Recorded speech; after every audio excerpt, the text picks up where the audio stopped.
everyone. Welcome to episode 16 of Dissolving the Divide. I'm Leslie Powers, and I'm here with my producer and co-host, Derek Bartolicelli, and we're really excited to have a wonderful guest today, Brandon Martin from Seed Truth Academy. Hello, Brandon. Yeah, we've got some very kind of deep, important information to get into today. Oh, I'm super excited to be here. Thanks for inviting me, both to you, Derek, and to you, Leslie. I've been looking forward to this for quite some time now. Yes. So, Brandon, you've been studying the occult and natural law for many years now. You've lived a very unique life. Do you want to take a moment and just introduce yourself a little bit and your background? Well, I just think Yeah, it I was can do great, that. man. Mr. Oh yeah, look at that. Scutopia. That's my background right there. Yeah, right. And the Seed conference, yeah, you guys hosted it there a little bit. I was checking out Nate Cap's presentation. I like that, tying in, the allegories of Doctor Strange, and you've been affiliated with quite a bunch of people, whether in public or in network, and so it's like really interesting. You have a really eclectic background, and you call out some of those fake ass punks along the way and things like Right, that. right. Yeah, that was really good. Yeah, my background's pretty interesting. I was homeschooled, which was something that most kids don't, usually get. I did go to public school partially in my formative years, but then once I hit my teens, it was like, all right, straight up homeschool. My dad gave me an option to go to homeschooling. But yeah, I came from the underground punk skateboard scenes. I got drug all over the world, all over Europe. Yeah, those are good. We got tons of those in the museum at Skatopia. Yeah, Yeah. we have tons. We have like my dad has a skateboard museum. He has over like 4,500 skateboards in the museum.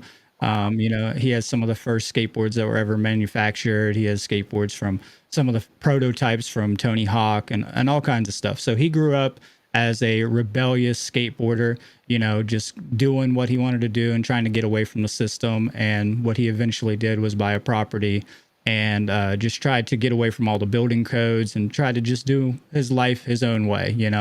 And from that kind of ideology, he inspired a lot of great knowledge into me, definitely making me read books like 1984, Brave New World, Hobbit, things like this, Animal Farm, right? So he raised me on that stuff. And I always had an eclectic amount of knowledge at my hands because he had Manly P. Hall, he had Karl Marx, he had all kinds of stuff, some from the dark side all the way to the light side. So I always had access to good esoteric and just exoteric information at my fingertips. And since I was in a rural area, I didn't have the internet. So what I did was read books and play outside, unlike what most children do today. So, I was just building stuff with whatever I could find. And yeah, so it's an interesting background. I came up in the punk rock scene, and, we have these giant events at Skatopia. Not so much anymore, but we definitely were very renowned for the events that we had there.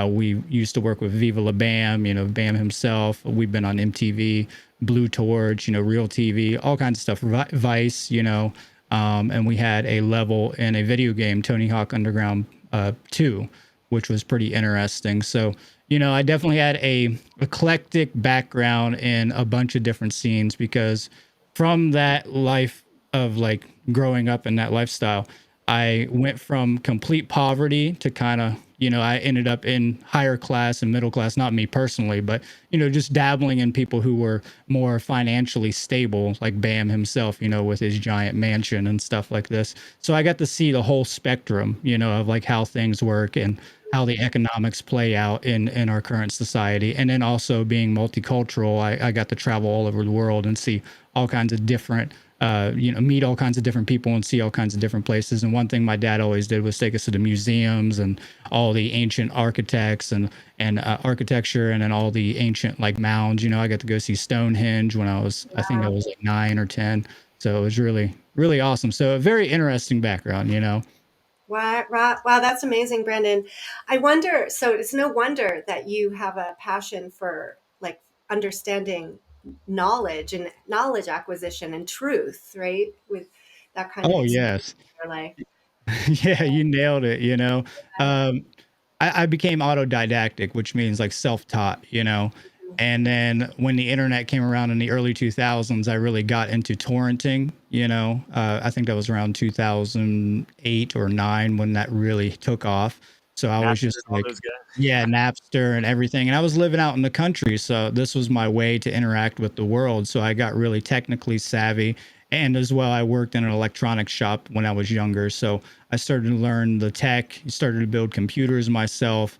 And then I had access to a lot of different people who were in media production, like the people who worked on the video games and people who worked on movies, skate films and stuff like this. And we had some people do a documentary about Skatopia at one point, which was on Netflix. So, I had a very interesting background of being around the right people at the right time to influence me to be able to deal with what's going on in the world, you could say. Yeah, Mm-hmm. Have the wow, this is skills, really have the interesting. skills too. That's a really important part, right? Yeah, the skills.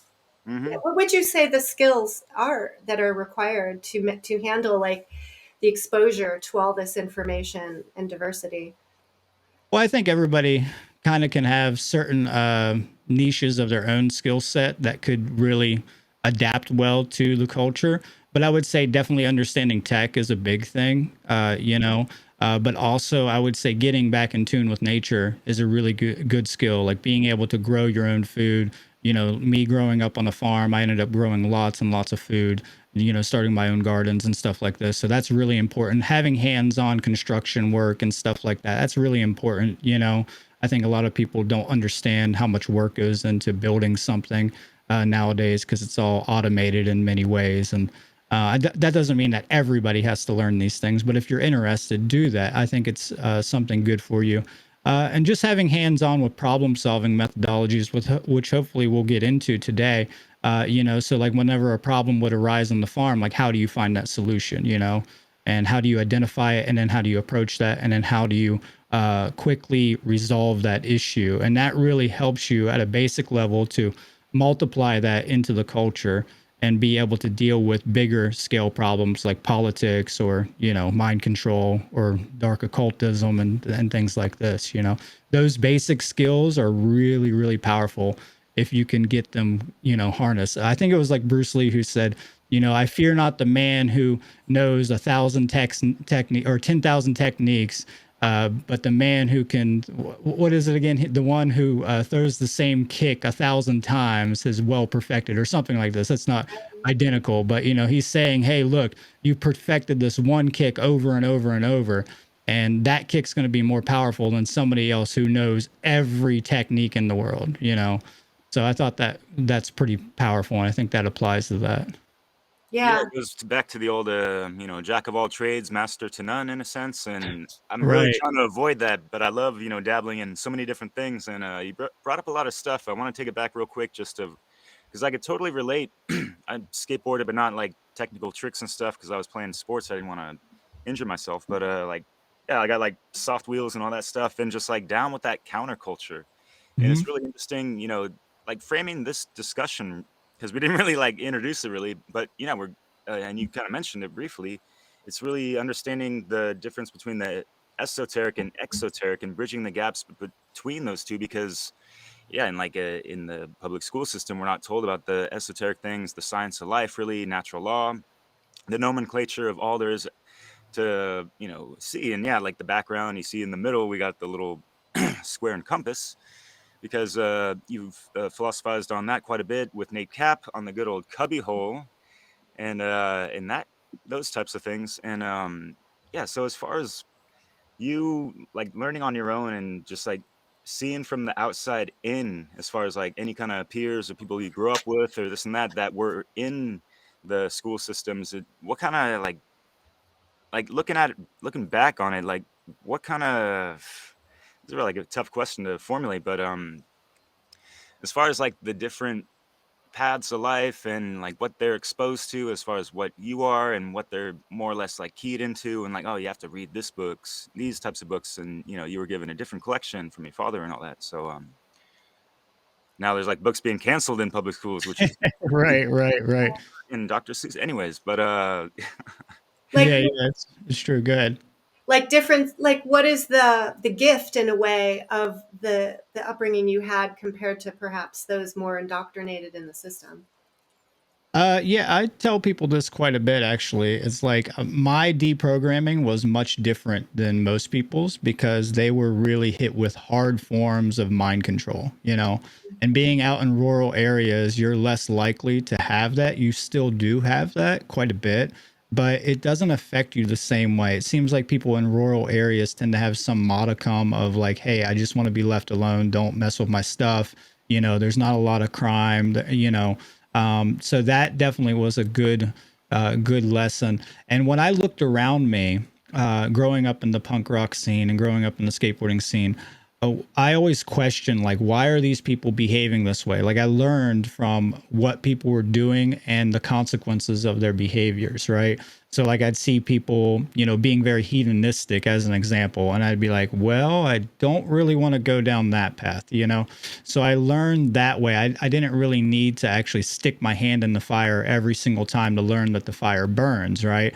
I could learn from the experiences of other people. I think that's something that a lot of people have failed to learn. And in the punk rock community, it seems like that's all they're addicted to is this kind of masochism where they're like, I'm just going to go hurt myself over and over and over.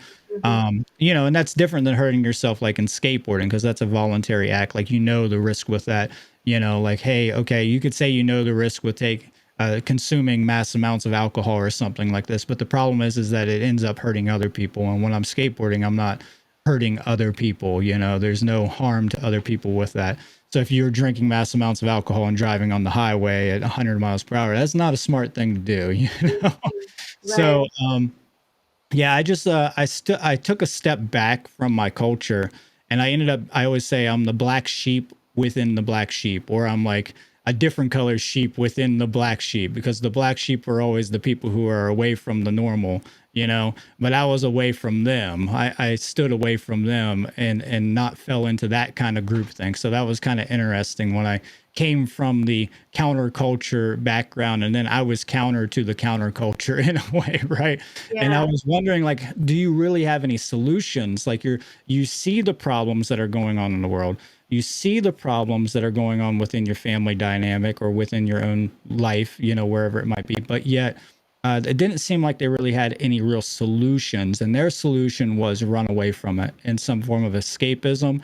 And there was no like real education. Like their skills were based upon a monetary incentive. You know, all their skills were monetarily incentivized. You know, like this is how I have to make money in this 9 to 5 world, in this slave world, and I have to do that. And then I have my freedom over here, which is like going to the bars or going to the parties or whatever it might be. And we still see this today. Oh, yeah. It's common, obviously, you know. And I'm not saying that there's anything wrong with the bread and circus, but it's not the bread and circus that's the issue. It's the issue of like whether you're actually applying yourself to create the change that you say you want, you know, whether you're activated and whether you're empowered, right? So I wanted to be empowered, and it took me a long time to get to that level. I think it was during my age of enlightenment, which is right around 28 to 33, when my brain chemistry changed, that I actually started to awaken to like being activated in the world. And this is right around the time I ran into Mark Passio's work. Right around the time, you know, Zeitgeist had came out, you know, Esoteric Agenda with Ben Stewart and all that. So there's a lot of really good information coming out at that time. Excuse me. And I think the kombucha made me burp. Good stuff, though. Yeah, it's good fermentation there. But yeah, I would say that I stood back and I was like, how can I be different and actually get something productive from this? So I just wanted to observe and then say, what can I do better? You know, and that's really how I got to that level of where I'm at now and doing all this amazing work. So Yeah. What strikes me, the balance between the being grounded in nature and your body and physical activities and, you know, intrinsic sort of life survival skills, and then this very like deep, broad level of knowledge acquisition, and having both seem important. And then you're talking about this activation, you know, which is that combination really of that physical embodiment with the airy kind of knowledge base. So there's this aspect you've reflect, you talked about where there's in like bread and circus, the external life that we, most of us end up getting engaged in to some degree, but then almost behind the scenes, when you can disconnect from that, a whole nother world of knowledge and depth. And I guess we could call that the exoteric and esoteric. Can you define those terms more and talk about the importance of looking in deeper into the esoteric? Yeah, absolutely. Exoteric comes from exoterikos, which simply means common knowledge or knowledge that is commonly available to the masses, right? So it's something that you're going to find very easily. It's out in the open, it's out in the light. You could find it on your news. You could call that exoteric knowledge. You could say just your common books that you find in your public schools are exoteric in most cases. But it's kind of a yin and yang as well. But I'll go ahead and define esoteric as well. So esoteric is esoterikos as well, and it means not commonly known by the public. So it's something more obscure. It's something more out of sight. It's something that you're not going to find publicly or in the common engagement in your activities in your social life or in school or things like this. But they're kind of like the yin and yang, right? Because there's a little bit of both in each. So in school, you will find some esoteric knowledge in some of the books if you dig deep enough because it's cryptic, and vice versa, right? So they kind of go back and forth, and you have to have both. But the esoteric knowledge is definitely where you want to go because it's more close to the truth. So if you have a dartboard, right, you're trying to hit the bullseye, and the bullseye is the truth. And the exoteric knowledge is the outer ring, which would be like you could consider that all the religions of the world, right? Or all the indoctrinated mind control of the world, or all the false information that we get fed. And then if you go inward, that's the next ring in is the esoteric knowledge, which is closer to the truth. So it's not quite the truth, but it is there. It's just that outer peel. Like if you peel an orange, you got the outside of the peel, and then you got that white layer between you and the fruit, right? That white layer is kind of the esoteric layer where you're like really close to penetrating and getting right there. So not saying that esoteric knowledge isn't truthful, because there's more truth there than there is in the exoteric. So yeah, it's very, very important to get in tune with the esoteric knowledge because it's the pathway to finding truth, and that's what is most important on our journey. That's the first principle, is finding truth. Yeah, and what about that center dot? I love how Nate Cap broke that down and all that stuff, and like getting to the center, the heart of the matter, like the unveiling the unconscious layers of oneself. Yeah, that inner work in a sense. And like everyone is so focused on the exterior things in the world, and yeah, like there's so many things pulling at our attention, heartstrings, and blah blah blah. And I mean, I brought up the movie Doctor Strange because, like they're feeding us a lot of esoteric information allegorically or just like pretty obviously, yet, it just goes over the heads of so many people because obviously I mentioned we're not taught this in school, and people are motivated more or less by their lower senses. What you were talking about with just, going to the bars, trying to get laid, get inebriated, get high, and just get money, that kind of stuff. Those are like some serious motivational factors behind a lot of people's behaviors and actions and decision making. And to like, get out of that lower sense area takes that kind of inner work to, be operating from those higher senses, I think. And which is not what society kind of trains people to do. It's more the opposite, right? So as far as like trying to make things like what, the mysticism and all that stuff, that's pretty cool in Doctor Strange. Obviously they made it all Hollywoodish, but yeah, people think, oh, you're studying the mystic arts or the occult, or, they don't have a firm grasp what that even means. And unfortunately, a lot of times they hear stories about people looking into those things for the wrong reasons. Obviously, the dark occult side of things, the satanic things. And so, just trying to figure out ways to like make this more appealing to people and realize, hey, man, this is like the science of life. It's going to apply to you in so many ways, and you're going to elevate your state of existence in so many facets that you can't even currently comprehend. You know what I mean? Right, right. Yeah, it's very difficult to make this, appealing to the mass public. I like what you're talking about with Doctor Strange. It's one of my favorite movies, but they do go and kind of romanticize a lot of things in this, and they kind of sensationalize something as very material when it should be a metaphysical or spiritual concept, even though that's what they're trying to relay, and they're closer in that than most movies are. And I think the allegory in it is very profound with the awakening, and he goes through kind of a psychedelic journey, and and gets in touch with the all, and connects to everything. So it's a really, really good movie. And Nathan did an amazing job breaking that down at Seed. So if anybody's interested, you should definitely check that out. It's on the seedtruth.com website under the presentation category, under the presentation tab. So, but yeah, it's very difficult, and I think a lot of people are really attracted to darkness, right? Because within darkness is mystery, right? So, and that's the thing. So whenever we hear like dark occultism, we think of mystery and hidden or bad. So we think of these things very rudimentarily, being that dark is associated to evil when it's not necessarily evil. And this darkness is also associated to the feminine principle, right? So we have to understand when we associate darkness absolutely to evil, we're also associating femininity and spirituality to absolute evil. So this is kind of where that demonization of the sacred feminine principle has come from.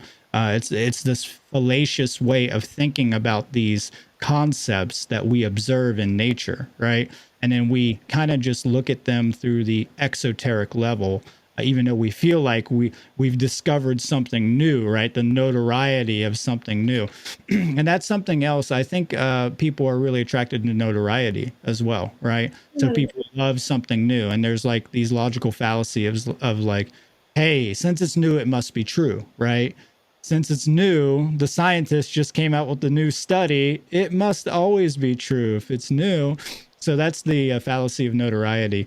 So we have to be very careful with that. But to get people to really be attracted to it is to interest them. So you kind of have to have a background in understanding the psychology of people, right? So at some level, some people you can just generally understand what their interests are. And if you can get to that interest, whether it's music or movies or, literature, it doesn't matter. If you can inject that knowledge into those things they're interested in, then they're going to find importance of it.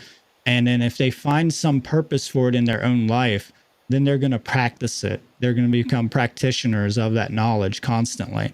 And I think that's really important because it has to be pragmatic for them. Because if they don't see any use and any good outcome from that, or they feel powerless, they don't want to feel powerless. We don't want to feel weak. We already feel weak enough because of how oppressed we are.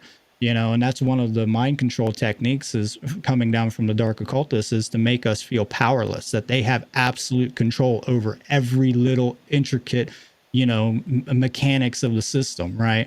Every little function of everything. So I try to make sure to get people to feel empowered, because the 3 stages is really, they go through fear, then they go through anger, and then they go through empowerment, right? So those are kind of the trinity of awakening in the most basic sense. So you're scared, you're scared of the government. What are they going to do to me? They sent me another paper in my mail. I didn't do this correctly. They said I'm going to be, fined or taken to jail because I didn't report this on whatever it might be. And then they get angry about it. And that's where a lot of people get stuck, is either fear or anger, right? But they never get to empowerment where they're activated, So they get angry and then they revert that inwardly or outwardly towards other people that are close to them, Yeah, it's not And properly alchemized, I guess, if you will. right, it's not alchemized. That's right. It's not transmuted into something positive, right? And golden. And then you have to go to the next step, which is the hardest, which is actually becoming empowered. And that's usually where I try to help people, because most people that I talk to are angry, like coming from the punk community, they're very angry, but then they Yeah. take it on themselves. So I'm like, you got to get empowered, bro. Like, So psychologically, I see a parallel where, when we're in our emotional brain, the limbic system, and we're overcome with anger and fear, then we're not as strongly embodied, in our thinking brain. Our thinking brain is not online. Our actual optimal critical thinking abilities aren't as engaged. And so to get to that empowerment stage seems to me that there's a alchemical process of metabolizing the emotion, and having the tools and the knowledge, the self-knowledge, the skills to do that, to be able to translate that emotion into an action that will make a difference, right? Or even if that action involves truth seeking, gathering information, because that's important. If we just act on anger, we're not likely to be acting on the truest information, right? So talk a little about maybe that process of moving into that stage of true empowerment and how that relates to truth seeking, truth finding, and activation. Okay. Yeah, I think first we'd have to understand the process of the trivium, and I know that you guys have talked about this quite a bit. So I think that's a prerequisite to being able to become empowered, right? And this is kind of relating to the Trinity. So the trivium is grammar, logic, and then rhetoric, right? So you could say this is the holy trinity of learning, right? And of becoming activated if you want to. But you have to, because a lot of schools nowadays, they put logic before grammar. So they put understanding before gathering the information, and then people react to that, so they get very emotional, and they have these blockers, you could say, within the chakra system that do not allow them to actually raise the kundalini energy, the serpent energy, into the crown chakra. And because of that, they don't actually alchemize or transmute that energy into something that's going to be potentially good for themselves and for the species. So I think to actually get people on board with that, they have to have the learning methodologies that are really important, because I see today we're in this world where everything's instantly given to us, at a click of a button. Everything is right there. We have no attention span, and this is why reading is so important, because it builds your attention span. You actually have to go through it all methodically, maybe even reread the sentence or paragraph over and over, because you're like, what did I just read? Did I even remember that? And so our attention span is so bad that it doesn't help our critical thinking to get us into the neocortex, and it doesn't help us to actually become empowered spiritual beings to create change. So the trivium would be something that I would say is the most basic that we should be teaching children, where they can actually practically use that in reality. You can go outside and use the trivium. I gather the information about the rock. What do I want to do with it? How do I want to use this rock over here, or whatever it might be, right? And then I start to understand the rock, and then I use the rock. I use the rock to dig a hole. I use the rock to prop up one of my toys. I use it in whatever it might be, right? So it's a very basic process, but you can apply it and multiply it into the bigger areas, into the hierarchical system, and be like, okay, I can actually use the trivium in my everyday life as an adult. I think that people think that since it's basic knowledge, it has no use as an adult. They're like, oh, it's not complex enough. It's not a super, quantum physics equation. So how could this be the answer to so many problems that we have? And it's like, well, a lot of times truth is very simple. You can go to Occam's razor or whatever and find that the simplest truth happens to be the most accurate. So I think that is something that we need to start with, is the trivium. And then the antithesis of that, sorry, I can't talk, is the not activating that, right? So it'd be like the opposite of grammar, which is knowledge, right? So the common colloquial idea of the trivium is grammar, logic, and rhetoric, which is the classical way of looking at it as well. And then you have the esoteric would be knowledge, emotions, and action. Okay, so you can associate knowledge to grammar. It's the gathering of the knowledge, the information. And then logic would be the understanding, the processing of that information. And then rhetoric is putting that information out into the world, or it might be even into your own world, like understanding it inwardly and putting action within yourself, because we take actions in our own domain as well. So the antithesis of that would be ignorance, which would be the opposite of knowledge. And then the opposite of emotions would be apathy, where I do not care, like true emotion, stability, right? Emotional intelligence is what I mean by that. So the opposite of that would be I do not care, so I'm apathetic. And then not to become active in your own world would be something to the effect of being a coward, to being lackadaisical as well, to being lazy, you know. So I don't care. Yeah, I don't know. I don't, well, not necessarily I don't know. I'm ignoring what I know. I'm ignoring the knowledge out in the world. And then I don't care about it. Who cares? So that multiplies. And then I don't do anything about it. So, you know, it's just pretty much a dead flesh, you know, a hunk of dead flesh. You know, I mean, you're not doing anything. Yeah, So, I like the example you gave of like the rock, learning about a rock. And there's, these stages of learning, different ways of understanding the rock, one of which is sitting in a classroom and maybe reading about, the concept of a rock and the minerals that, that are making up the rock. But then what's often not happening is then going outside with the rock, like first, engaging your senses and the physical experimentation with that rock, touching it, using it as a tool, throwing it, hitting something hitting it with something, all these things that kids naturally do. And so it seems like we cannot get to the truth with just like one dimensional learning. And the right. engaging the body in it is very essential. And being like a participant and experimenting cause and effect with something.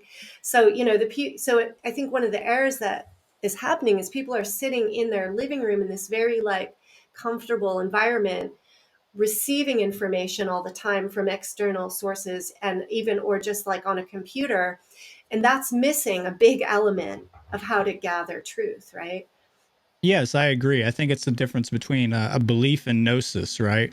So we start to believe what we read, or we believe what we're taught. We're taught what to think, not how to think, right? So the trivium was about how to think, not what to think. And becoming activated means that you have to get gnosis, you know, so you have to go and experiment with it. You have to do it yourself at some level. And I always caveat this to the degree that it doesn't mean you have to do every single thing yourself, okay? Because it's like, okay, I don't want to be a sanitation worker, but that's one of the most valuable jobs in the world. So do I need to learn that? Well, no, not unless it like comes into my life where there's a problem with that. So I can outsource a little bit of these things. We're not going to be the God mind where we know every little thing, you know, but there are basic things that you do need to experiment with, and things that you're very interested in, like music. You know, if I want to become a guitar player, I have to learn how to play guitar. And the best way for me to do that is to actually do it. You know, I have to pick it up and actually play on it. And then I can go to other people and be like, hey, teach me. You know, like, hey, how did you learn? You know, what are the methods or skills that you needed to become a good guitar player? So that's how I did it. I just picked it up and started strumming, you know, and just played around with it just like a kid would, you know. And that's the great thing about having the child mind. I always say that we need to keep the fool within us, right? Or the child mind. And we've talked about this before. And I think a lot of people that are in the truth community especially have cut off that part of themselves, you know. So they've become so sterilized in their mind that they think anything childish is not important, you know, and it has no place for them. And I think having the child mind is very, very important, as long as you're disciplined enough to not be so open minded that you're influenced like you're naive, you know. So that's the main thing. You got to have your defenses up when you have the child mind, but you have to be playful. You have to have that sense of awe about nature, you know, that sense of discovery. You know, I remember when I was a kid and I was super into dinosaurs, you know, and how important that was for my development. And I used to go in the backyard and dig in the yard looking for dinosaur bones, you know. But it taught me a lot about nature. It taught me a lot about different sciences, and it got my hands dirty, you know. And that's really important, getting your hands dirty with whatever it might be that you're interested in. And that's the same thing that's applied to coming into the esoteric knowledge or the occult knowledge. You got to get your hands dirty. You're not just going to be able to do a cursory overview of these things and think you understand them. You know, it's kind of it's called the During Cougar effect is what it's called. And it's where people get very arrogant and they think they know everything. So they go up this hill and they've gained a little bit of knowledge and they're at this plateau and they're like, I know it all. You know, I got all the information. I love that logo, by the way. I use that logo. Yeah, that's a good logo. That's alchemical right there. I used that in my seed flyer one time. That was a really good one. But yeah, they think they have it all, and then the next thing you know, they're very arrogant, right? And then they drop off this cliff and they end up in the pits of ignorance, and usually they don't come out of it, right? But if you do come out of it and you have a steady incline of the next one, because when you first come into the new information, you're excited. It's the notoriety of finding something new, and you're like, yes, I finally figured it all out. And you go really high, really fast. And then you drop off this clip and you're like, oh, I don't know anything. What am I talking about? Then you beat yourself up and then you're like, well, this is pointless, like this is meaningless. But if you stay on that path, you'll constantly keep going to higher plateaus. You'll never fall lower and lower and lower, as long as you're not going the opposite way. You can't be doing like the unholy trinity of ignorance, apathy, and non-action, or cowardliness. So you have to stay on that path, and you will eventually go to higher and higher plateaus. That's how the mountain is. You might climb up the holy mountain. There might be a dip in it, but you can keep going. You can Right. keep going up that mountain, and that's the point. And the unfortunate thing about this is that when you go up this mountain, you become isolated. The isolation and solitude is part of this journey. It can be unfortunate, but it's also very beneficial. But when you get up this mountain, there's very, very few people up there. And a lot of people like to be around other people. They want to be social. We are social beings. That is the truth. And when you become isolated like that, it can be very demotivating and make people very depressed when they get up there, and very sad, because there's nobody that they can relate with this knowledge. So as we gain more people, and as you start to turn around and reach down the mountain, right? And reach down to help others up the mountain. That's really important, because some people may be stuck somewhere. They might have pitched their tent on the plateau lower than you. You might have to walk back down and help them, carry their stuff up. The pitching tents is okay as long as it's temporary. Just don't build a cabin there, Don't be stationary, If you want to take a break, that's fine. You can have some hiatus time, right? So a lot of people feel like you can't take a break either. They're the ADHD, people who are just hyperly driven to the point of exhaustion, and they just, can never stop, but they end up counteracting their growth and development because of that. So it's like working a muscle out constantly every day. You have to have rest time. Yeah. So yeah, you're bringing up some really important points here around, like, this is a long journey. This is not quick, go to the college of life for 4 years and come out an expert, and you don't need to ever, go back. It's really a process that doesn't end and involves, some challenges along the way. It's an emotional journey along with an intellectual experience, so that there's, this isolation, depression, sadness, confusion, lots of questioning about, why am I doing this? What is the value of this? What am I getting into? Right. Like, and fear, like, whoa, I didn't think it was this bad. Like, and so there really is a need to continually work on one's, like, distress tolerance and an emotional capacity to, and the capacity to regulate one's feelings and live within one's darkest, the darkest, loneliest place within. Yeah, I agree to that. Sorry about my dogs. They're Oh, wild. that's okay. So, They're so funny. what? So people kind of do. They get on a plateau and maybe they don't want to go anymore, or they're Mhm. like, oh, I retreat back into familiar safety, and just sort of block off, all of this stuff out here. And so, how would you, why? What's the value? Like, what is the reason for people to be motivated to not stay stuck on a plateau?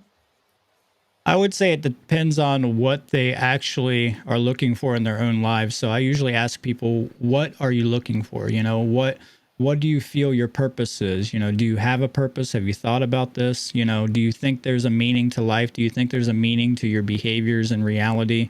And I think a lot of this really does get rooted in whether you believe there's more to your existence than just yourself. So you have to get out of the solipsistic mindset, and the mini me satanic mindset is what Mark calls it, right? So just about me. And I think when you start to dedicate, like, this is one technique, and I'm sure you're familiar with this, Leslie. that a lot of people who go through Great Depression or addiction and things like this, one of the ways that they teach you to do, like, to get better is by helping other people, service to others. You know, that's really important, right? And I think that's something that people can focus on because it makes them feel like they've actually done something and they can see it in their own lives. And they can see the effect in it. And then you can multiply that. A lot of people don't like doing things that they can't see the effects of the positivity in their own life, right? So that's the problem with a lot of this work. We won't see the effects of this stuff for a long, long time, you know. And it's a multi-generational effects, you know. It's an epigenetic evolution that we're going through. So it's not going to be instantaneous, and that's what the ego wants. It wants everything to happen right now, and when it doesn't happen right now, then we fall back into those comfort zones, like you said, because we didn't see the results that we were expecting. So expectation can be very devastating to one's motivation to this. But I would especially say in these this, self-gratifying times. right? You got it. And that's not saying you can't have some, you know, some personal pleasures, you know, not at all. It's just finding a balance. You know, you have to find what's important in your life, you know, and what's important for the species, because we're trying to help evolve the species. If you ask even the most common person, most people are going to say there's a problem in the world, whether they see it at a political level or just their own, you know, in their own city or in their family. They'll recognize certain problems, but they're not empowered, or they don't have the knowledge to actually know how to solve those problems. And that's intentionally done. That's intentionally designed to create a power differential so that the people in control can stay in control, and we never actually get to true freedom or true sovereignty. So I think finding your own value, I think value of yourself is really important, you know, how you gauge your own value. Because if you feel valueless, then, you know, what's the point of doing anything, you Yeah. know? I think that's a big problem, is that people don't feel like they have value in this world. And value is mixed up with value monetarily, you know, and that's a big issue because we see that people who have more money are more valued in society, you know, and we know that that's not true spiritually. So that's a big issue. Um, but what got me interested was alchemy, actually. You know, Mm. alchemy was my thing. You know, like I went deep into alchemy, and alchemy was the big motivator to be like, all right. And it wasn't alchemy and metallurgy, you know, like that was the exoteric stuff about it. And that was cool. But, you know, I was more interested in the deeper cryptic occulted knowledge within it, the esoteric knowledge that was going to, you know, transform my consciousness and raise me up so I could, you know, actually become the gold, the light, or enlightened, you know. And I think that's what really pushed me, was like being interested in alchemy. And I used to watch this old cartoon. It's an anime actually called Full Metal Alchemist.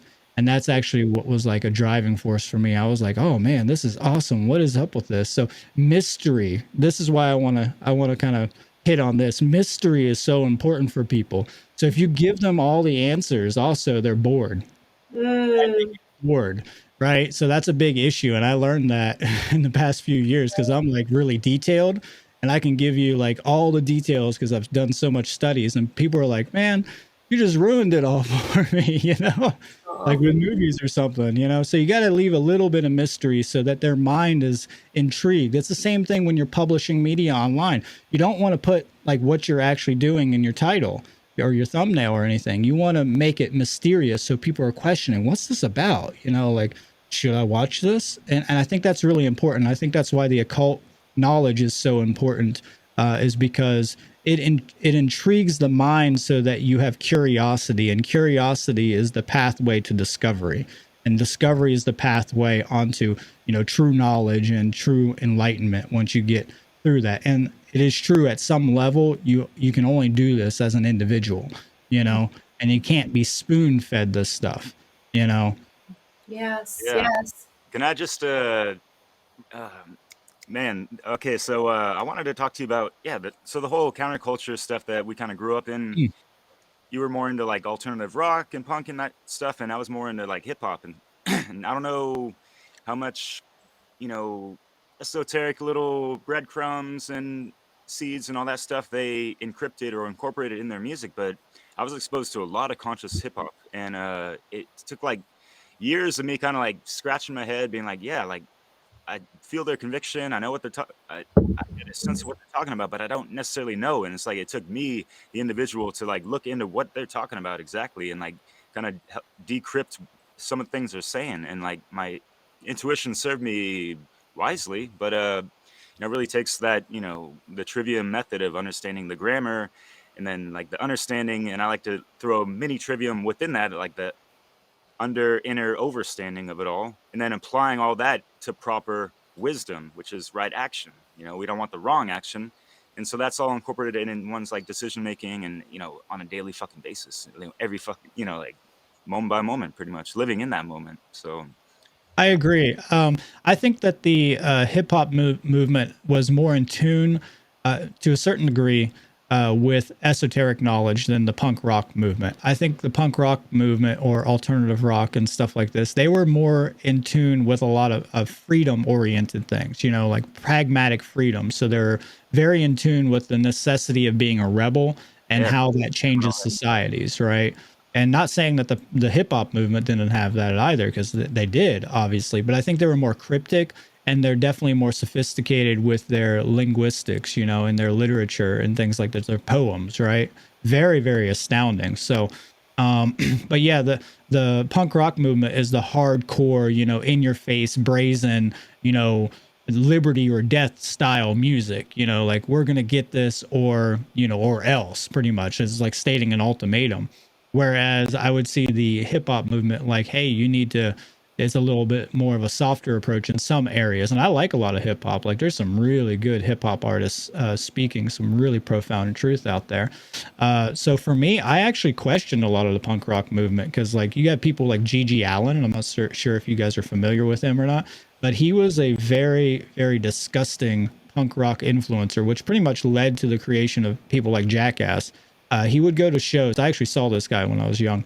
My dad took me to one of his shows for like 15 minutes before the police arrested him. But he would go to his shows and he would, cover himself in his own filth and, and do all kinds of like weird stuff. And they called him, like his nickname was the Gilmore Girl or Gilmore Girls. Allen is what they called him. Like that was where Gigi came from. And his actual name was Jesus Christ Allen, was what his parents named him, right? So like this guy was so influential in the punk rock community, but it just epitomized like the absolute depravity of hedonism and like where it could take you and how you're not actually creating change, right? And that's why, like I said earlier, was where I stepped back and was like, hey, are we actually getting somewhere with what we're trying to do? It's the same thing that kind of we're facing today in the truth community, right? It's like, how much are we actually moving this along? And it's just that we have a limited perspective, I think, because we can only perceive so much information. I think we are changing things. It's just, it's in smaller areas and we don't have all that information to gauge that. Like I started doing this work back in like 2015 publicly. I mean, I did it in social areas, but I mean online publicly.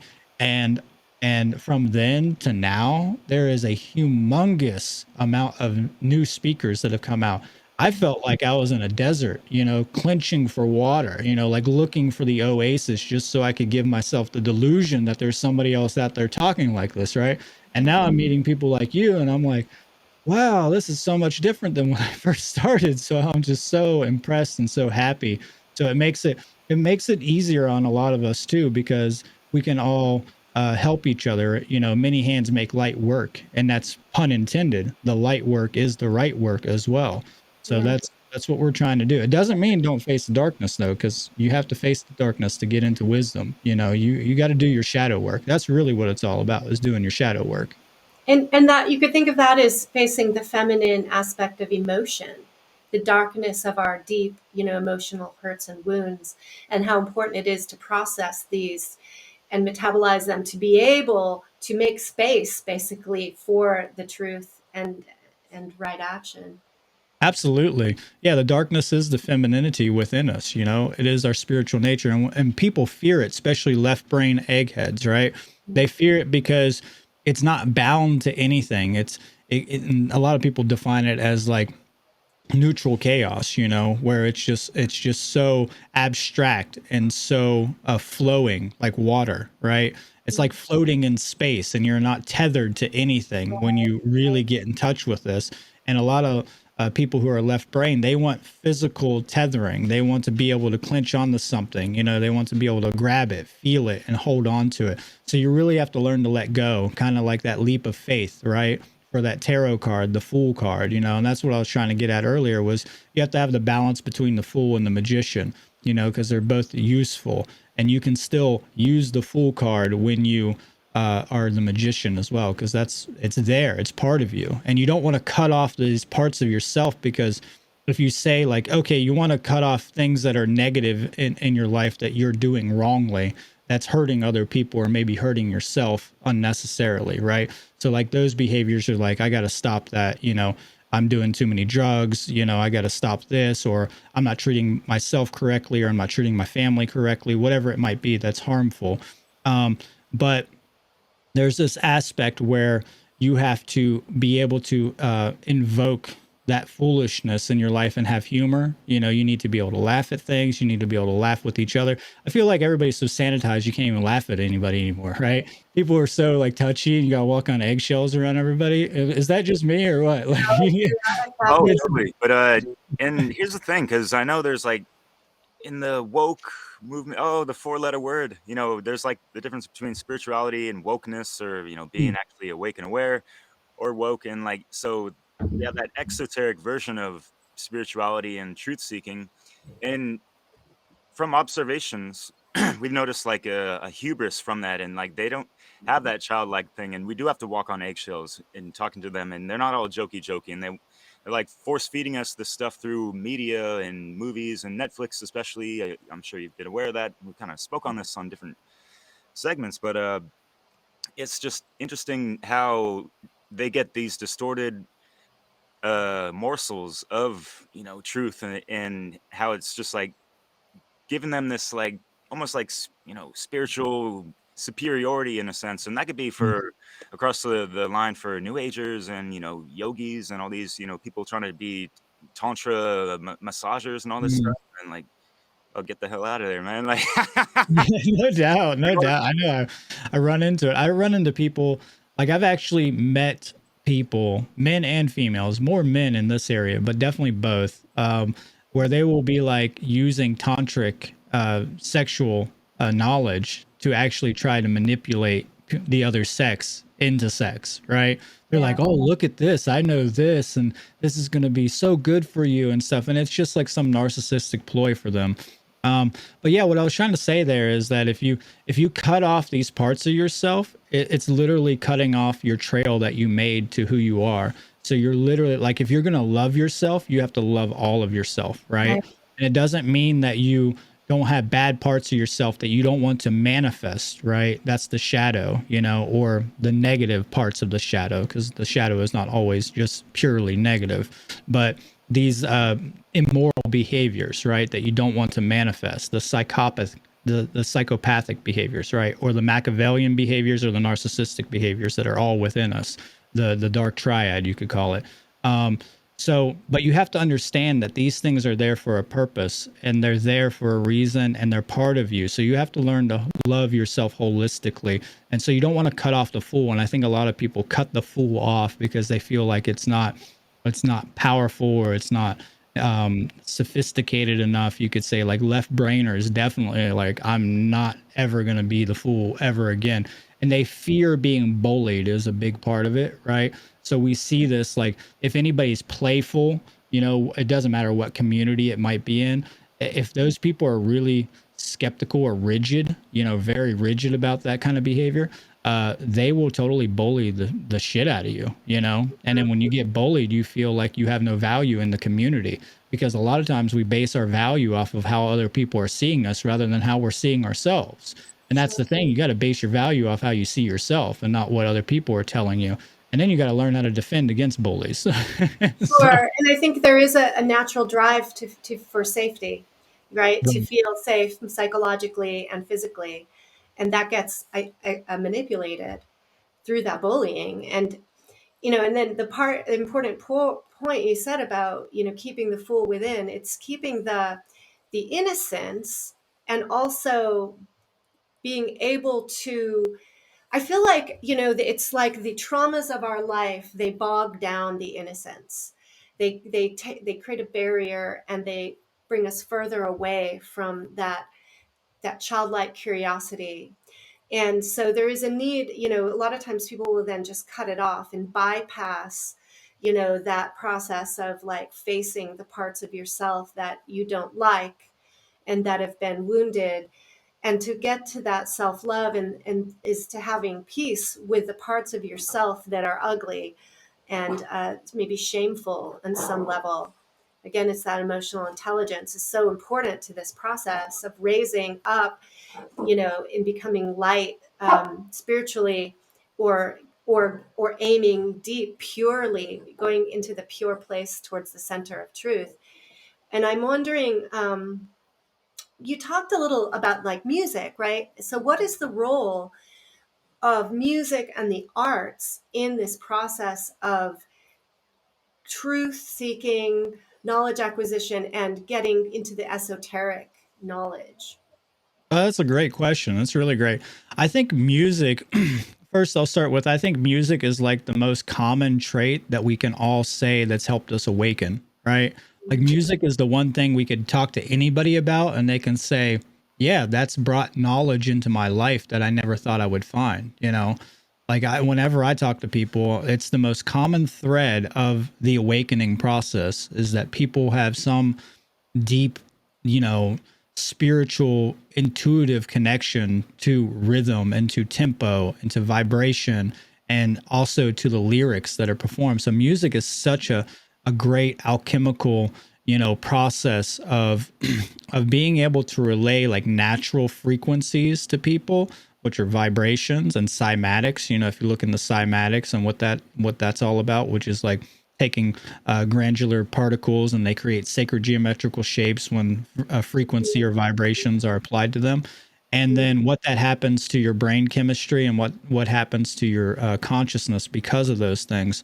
And you know, invoking kind of mantric, you know, literature or lyrics. I mean, you know, so the lyrics become kind of spiritualized, right? And voice is a spiritual component. It's a wave frequency, so it's curvature, so it's spiritualized, you know, and it's a femininity, right? So there's a all-encompassing kind of magnetism to music that always affects the species in such a profound way. And in any art, it's always going to be the way that we preserve knowledge for posterity and progeny, and one of the most phenomenal ways that we could ever do, you know. So I think the creative process is so important to all of this, and you have to be playful with it, right? That's what creativity is about as well, as being playful and being not not so open-minded that you are just a open palette where your brain falls out or you can just be influenced to everybody, but critically minded so that you can, you know, create something that you're actually looking for. And sometimes there's a element of chaos in there, of unknowingness and randomness that actually brings it to flourish. That you're just like, wow, like when I create music, it's like I have this idea and then I go through this process and then there's something that gets thrown in there by nature or by whatever it might be that just adds the topping on top of the cake, you know, the cherry on top of the icing, right? And it's like, wow, you know, that was it. It just all clicked together. And that's the same with all this work. So I think music and the arts in general is one of the most important things that we could be doing. A lot of people say the only thing that you should be doing when it comes to the awakening process is just, you know, putting out podcasts and stuff like that. And I'm like, no, no, no, no. No, no, no. That you can do that if you got the skills for it, if that's what you want to do. But if you can do it in music, if you can do it in art, you know, literature, whatever it might be, people are going to find that. And if it's useful, they will utilize it. You know, they're going to put it into utility in their own life and they're going to find a purpose for it. And even if you just get to one person, that's enough. You know, that is enough. Just get to one person. And that's all it really takes is getting to one person and then it spreads, you know, because ideas spread, ideas cannot be destroyed. You know, as long as the human race is in existence, our ideas cannot be destroyed. It's interesting. The word idea means an archetypal form from God, you know, from God's mind. So if you look into that, it's really interesting. So it begs the question, like, are your ideas really your own, or are they channeled from some divine force, right? Some higher force. So I think that's a big thing is like people get arrestedly developed, you know, they get in arrested development, and then it prevents them from being able to be creative. So, and that's the thing about the Fool, right? Originally the first tarot card, the zero card, the Fool, was called the Soul. It wasn't the Fool card, you know, it was originally the Soul card. So it's about the soul. And I think a lot of people are turned off by that because they're like, oh, I don't want to be foolish because then I'm going to be embarrassed, right? So we have a fear of embarrassment, and then I'm going to have shame, you know, like you're talking about. So if I get picked on, you know, or bullied or whatever, and I feel shameful and all this stuff. So it's like, you can't base your values or your own behaviors off of what other people think about you, unless the only time I think that's relevant is when you're harming other people. If people are saying you need to stop doing the behaviors that you're doing that are harming them, then you better listen. You know, that's when it's important. So I think there's healthy forms of guilt and then unhealthy forms of guilt.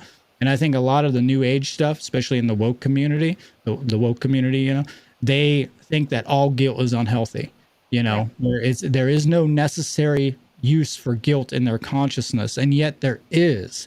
There's a reason why you feel guilty when you're doing something wrong that you shouldn't be doing inherently and objectively in nature, you know, to Moral somebody compass. else.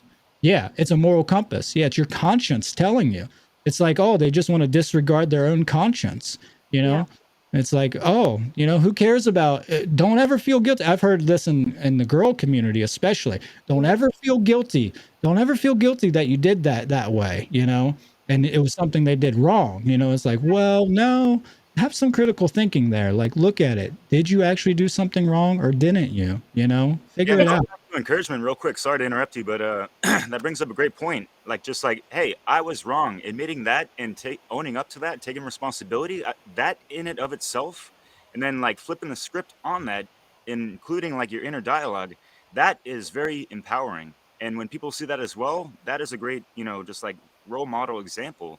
And that does ripple out, you know, when especially when you're vocalizing it, you know, using those vibratory vocal cords, and you know, you got the good, you know, audio cymatics coming through your esophagus properly, and you're speaking from your heart, all that good stuff. It's well aligned. Yeah, man, we'll be doing fine. Sure. You're bringing up so many points, Brandon. So what's coming to my mind is we all have like a built-in natural radar system, and our emotions and other, you know, intuitive hits and downloads, all these words that people use, are part of this radar system. You know, so guilt, for example, is part of that. That is important for us to notice, to ask a question, to reflect on. You know, and so this it connects with that other thought you had about where does knowledge come from, and is knowledge come from like God, source, nature, right? And how do The we noose. how do we Unrelated. become receptacles, you know, open to receive that? And you know, what are the ways? I think of like meditation, you know, entheogenic, you know, substances, empty mind, you know, practices for presence and grounding. Like, what are the speak a little to those things? I think that personally for me, I can relate this back to my own experience. Entheogenic compounds, psychedelics specifically helped me to really deprogram and deal with the, you know, trauma that I had in my subconscious mind, whether that was trauma that was done because of my own, you know, arrogance or errors in my youth, or trauma coming from society, or trauma coming from parental you know, influencers. So I think psychedelics is really important as long as you're using them in the proper conscious way. You know, it has to be in a proper conscious context, and you need to be around good people as well. You know, I would recommend that. And it depends on like for a person who's really left brain, psychedelics are going to be really good for you, you know, but you may have to do them quite a few times. But you can't just use those specifically to say like, hey, this is this is it. You know, I have to constantly use psychedelics to get to this level of awareness. Um, you know, I've stopped using psychedelics probably in the past 3 or 4 years. It doesn't mean I won't use any more in the future, because I definitely will. I would like to partake in some ayahuasca rituals at some point. But I think that you can get to a level consciously without needing psychedelics. And I think many ways that you can do that is through like transcendental meditation, you know, internal introspection and contemplation, you know, like getting in tune. I always say the final frontier, right? The old Star Trek adage, right? You have this final frontier from Star Trek, which is the old phrase that they always say, and everybody thinks of it as space, you know, going outwardly constantly. And I'm saying, no, the final frontier is within, man. You know, that's where it's at. You got to go within. That's the final frontier. It's kind of like the correspondence to, like, we know more about space than we know about our own oceans, right? Well, think about that. That means we know more about space, metaphorically. We know more about the physical world than we do the internal world, you know? Or we could say we know more about the intellect than we do the emotions, because the oceans can be related to the emotions, right? So it's like we don't even understand our own emotions, where they come from, why we have them, you know? So these are things that we really need to be focusing on, is getting our own psychology right. And I always say that you're not so perfect that you don't need to work on yourself. So even if you're up that mountain, it doesn't mean you don't have work to do. You know, it's constant. It's a constant progression. And even that work can be working with other people. That's really important, you know. But the other thing is that you know, it's really hard to put into words sometimes, because some of the experiences I've had with psychedelics are, you know, you can't transmit them through words. Like, you Yeah. know? If you want to think about that real quick, I just want to add that you know, I really like how James Cordner puts it, and I forget if he mentioned this in our show we had with him a couple months ago, but like using psychedelics, you're like peering in, you know, you get a like not Hmm. just like looking into a window, but you're actually like involved in interacting with another realm, or you know, things within yourself for a limited time only. Are people going to bring that back to like the regular reality and actually learn from it, you know, digest it properly, and you know, do the proper introspection, and you know, go from there, kind of thing. Yeah, that's a big question. That's what I see in the counterculture movement that came out of the 60s and 70s, right? Is that everybody just wanted to use these substances as a form of escapism, and it never really pushed them into the realm of becoming empowered and activated in any way. And some people were, you know, I can't say that they all were. It's not an absolute statement, but it's a generalization. And I think that, yeah, it's a peering through the veil. You know, you're peering into the mist of Avalon, you could say, from the Arthurian legend. You know, you're getting a taste of the all, and everything that you think is actually real. You know, you think this piece of wood that I have as my desk is actually solid, and then you're like, well, no, not really. It's just, that's my perception of it. That's my level of experience of it. It's solid at this level, but there's multiple levels to existence. There's multiple dimensions of existence, you know.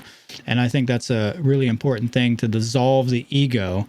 It doesn't mean destroy the ego. It just means, you know, dissolve it temporarily so that you can get in connection with the all, because we're so egoly identified with everything that we perceive through our five senses, which is really limiting to what is actually out there.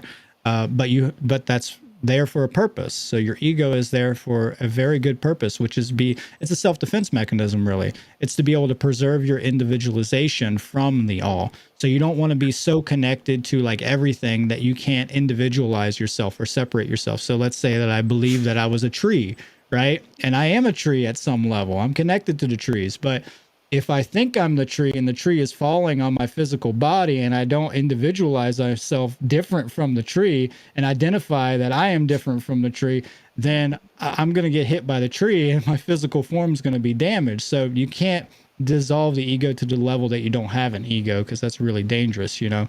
It's just those negative aspects of the ego. And even back in the 50s, you know, and 60s, they thought that only men had egos, right? That was one of the things that came up then, right? Only men have egos. Obviously, that's changed now. But I remember talking to people about that. But yeah, ego is not, it's not negative or positive. It's neutral, and it depends on how you use that. And Yeah. you have to have a balance between the spiritual and material. That's what this really comes down to, is getting out of the mental schism, right? And the way you do that is by becoming unified inside, you know, whether that's your sacred feminine and sacred masculine, and bringing those together, or, you know, your intellect and your emotions and bringing those together and bridging them together. You have to, it's not necessarily non-duality, it's really non-schism. You know, you're trying to get out of the internal schism, because we're dualistic beings. So it doesn't mean duality doesn't have a purpose here, but, you know, you don't want to be in cognitive dissonance internally. Right. It's that dance between understanding our boundaries as individuals and our oneness, you Right. know, and that dance and the importance of both, right? And it is kind of like that, the DNA, you know, that figure of the spiral and the intertwining. I don't know. I The other really point that stuck out to me was this idea of the I lost my train of thought. Okay, move on. Well, okay, I got a question for you, brother man. All right. From your observations, you know, going back to the exoteric and esoteric side of things and what people are exposed to, how they grow up through their educational systems, what is resulting in like the greater divides between people who kind of like us were, you know, more keen towards, you know, understanding just like everything, because, you know, there's so much out there, man, and all that stuff. And Leslie loves to philosophize on things, you know, like the Manly P. Halls and things that people of that nature, as you mentioned. But yeah, like what, yeah, there's like the power differential you mentioned, but that's more like the from the powers that wish they'd be, you know, siphoning our powers away. But as far as just like everyday people that we'd meet on the street, you know, like there's such a gap of, you know, like knowledge and applied therein, you know, towards our daily lives. And as far as like discords between people, like what do you kind of observe out there in the reality field, if you will? I think people have an opposition to differences. You know, when they see differences, they emotionally react to differences. We see this, you know, play out in our everyday life. Like any kind of difference jolts their consciousness, and they want everything to be comfortable. So anything that makes them uncomfortable obviously is going to, you know, invoke some type of negative response from them, because, you know, it's a survival mechanism. You know, you're trying to keep your safety. And that's one thing, like, yeah, we need safety as well, but also safety can stagnate us, you know, so we have to be very careful with how we're using our safety, you know, mechanisms. So I think mostly it's because we focus on differences so much rather than commonalities. And the differences that I care about is whether or not you're violating other people. You know, that's it. I don't care about any other differences. You know, if you're violating natural law, being some act of immorality objectively towards another sentient being, that's where I care about those differences. But I think we have more in common than what a lot of people want to relate with. So, as an example, you could say, like, maybe somebody's going through a domestic issue, and then you try to relate with them on that domestic issue, and they're like, no, you don't understand. Whether you're sympathizing or empathizing, they don't want that kind of connection, because then they feel vulnerable, you know, when they have that and their defenses are down. And that's the big thing, is that people have their defenses up and they don't want to feel vulnerable and they don't want to feel weak, you know, and when they're vulnerable, they get hurt.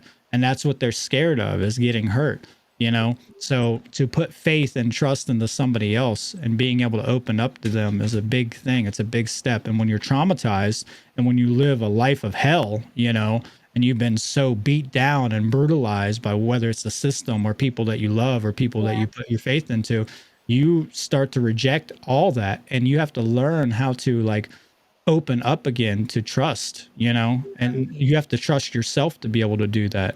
And if you can't trust yourself to be within these people's positions, then how are you going to trust anybody else? So I think it's a big issue of trust and faith. And I think people see human beings as the enemy, you know, and that human beings are a virus here, and that we should be completely apathetic towards them. And also, like, they have self-loathing because of this. You know, they hate themselves because they're human beings. They're a scourge on the planet Earth. You know, we're making all these environmental catastrophes because of our capitalistic world or socialistic world or communistic world, whatever. You know, doesn't matter. We're always the problem. You know, and to a certain degree we are a big problem here, but it doesn't mean you should hate yourself because of that, you Yeah. know, and that's where you're disempowered is when you start to hate. So I Yeah. think hate is really bad when it comes Four-letter word, to. oh, shit. No. Hate, Yeah, hate is like that crust, that outer wall, that, the filter that has no room for new information Right. and Absolutely. evolution. but it's I the Yeah. think. matrix that they ultimately hate it. They got it twisted. They're Yeah. hating other people and themselves instead of like the system, the matrix, and all that stuff. And speaking of the matrix, that was like a quote directly from Agent Smith of talking about how humans are a virus. Or a virus. Yeah. Yeah. Yeah. Yeah. I remember that. That's a very And we're powerful one. batteries. That's why they're siphoning our energy power. Right. I And think more people will have trouble dealing with the hatred for people who are doing harm to them than dealing with anything else. I think that that will spawn and kind of invoke yeah. behaviors that are going to be very devastating. As an example of this, you can get lynch mobs together. And when you have lynch mobs just ran by pure, unbalanced emotions, you have a very big issue, because you're not doing any thorough investigation. You're not doing problem solving methodologies. You're not using the scientific methodology. You're not doing anything to actually prove whether those events have happened. You're just running off emotions. You're just running off of groupthink, and you're running off an appeal to authority. And that authority could be a victim or a quote unquote victim, right? So you Yeah. have to be able, so whenever there's a victim, you have to be able to say, like, hey, yes, this is, you have to be able to prove it at some level if you're going to take an action post to the event taking place, you Yeah. know? So if you're going to go out and there's been a victim and you need to stop this from happening again, you have to be able to prove that empirically. Otherwise, you end up in a really bad space where you're just running off of what other people are telling you all the time. And we see this a lot, right? You see white knights coming in to save females. You see this vice versa with females stepping in to save very feminine men and things like this. So it's very, very dangerous. And I think that that actually leads to status thinking. I think that's what leads into statism. So they become the tyrants. So we're always trying to replace the tyrants. It's a power struggle for Yeah, with who's going to be the small and all highest that of stuff. high. Yeah, yeah. And Yeah. what It's do we all see? Because I learned so much from The Simpsons. And right. you like Yeah. where I'm going with this, man. Yeah. Uh, like how many times you see like, oh, they just, something's happening over there, and everyone rushes over, and they're like fights happen for no reason, whatever. That's obviously Like exaggerated. bar fights. Yeah. Yeah. Yeah. One of the Yeah. things that really got me interested in like esoteric stuff and all secret societies was that one episode, the Stonecutters. Remember that when they did like a mock version of Yeah. Freemasons and stuff, and they called themselves the Stonecutters. They're Yes, I do remember that yeah, one. they get all those perks, they get to bypass traffic and, they don't get traffic tickets or, all these things that, like, yeah, the folks in on it, they get the Emmys and the Oscars and all that stuff. And, Yeah.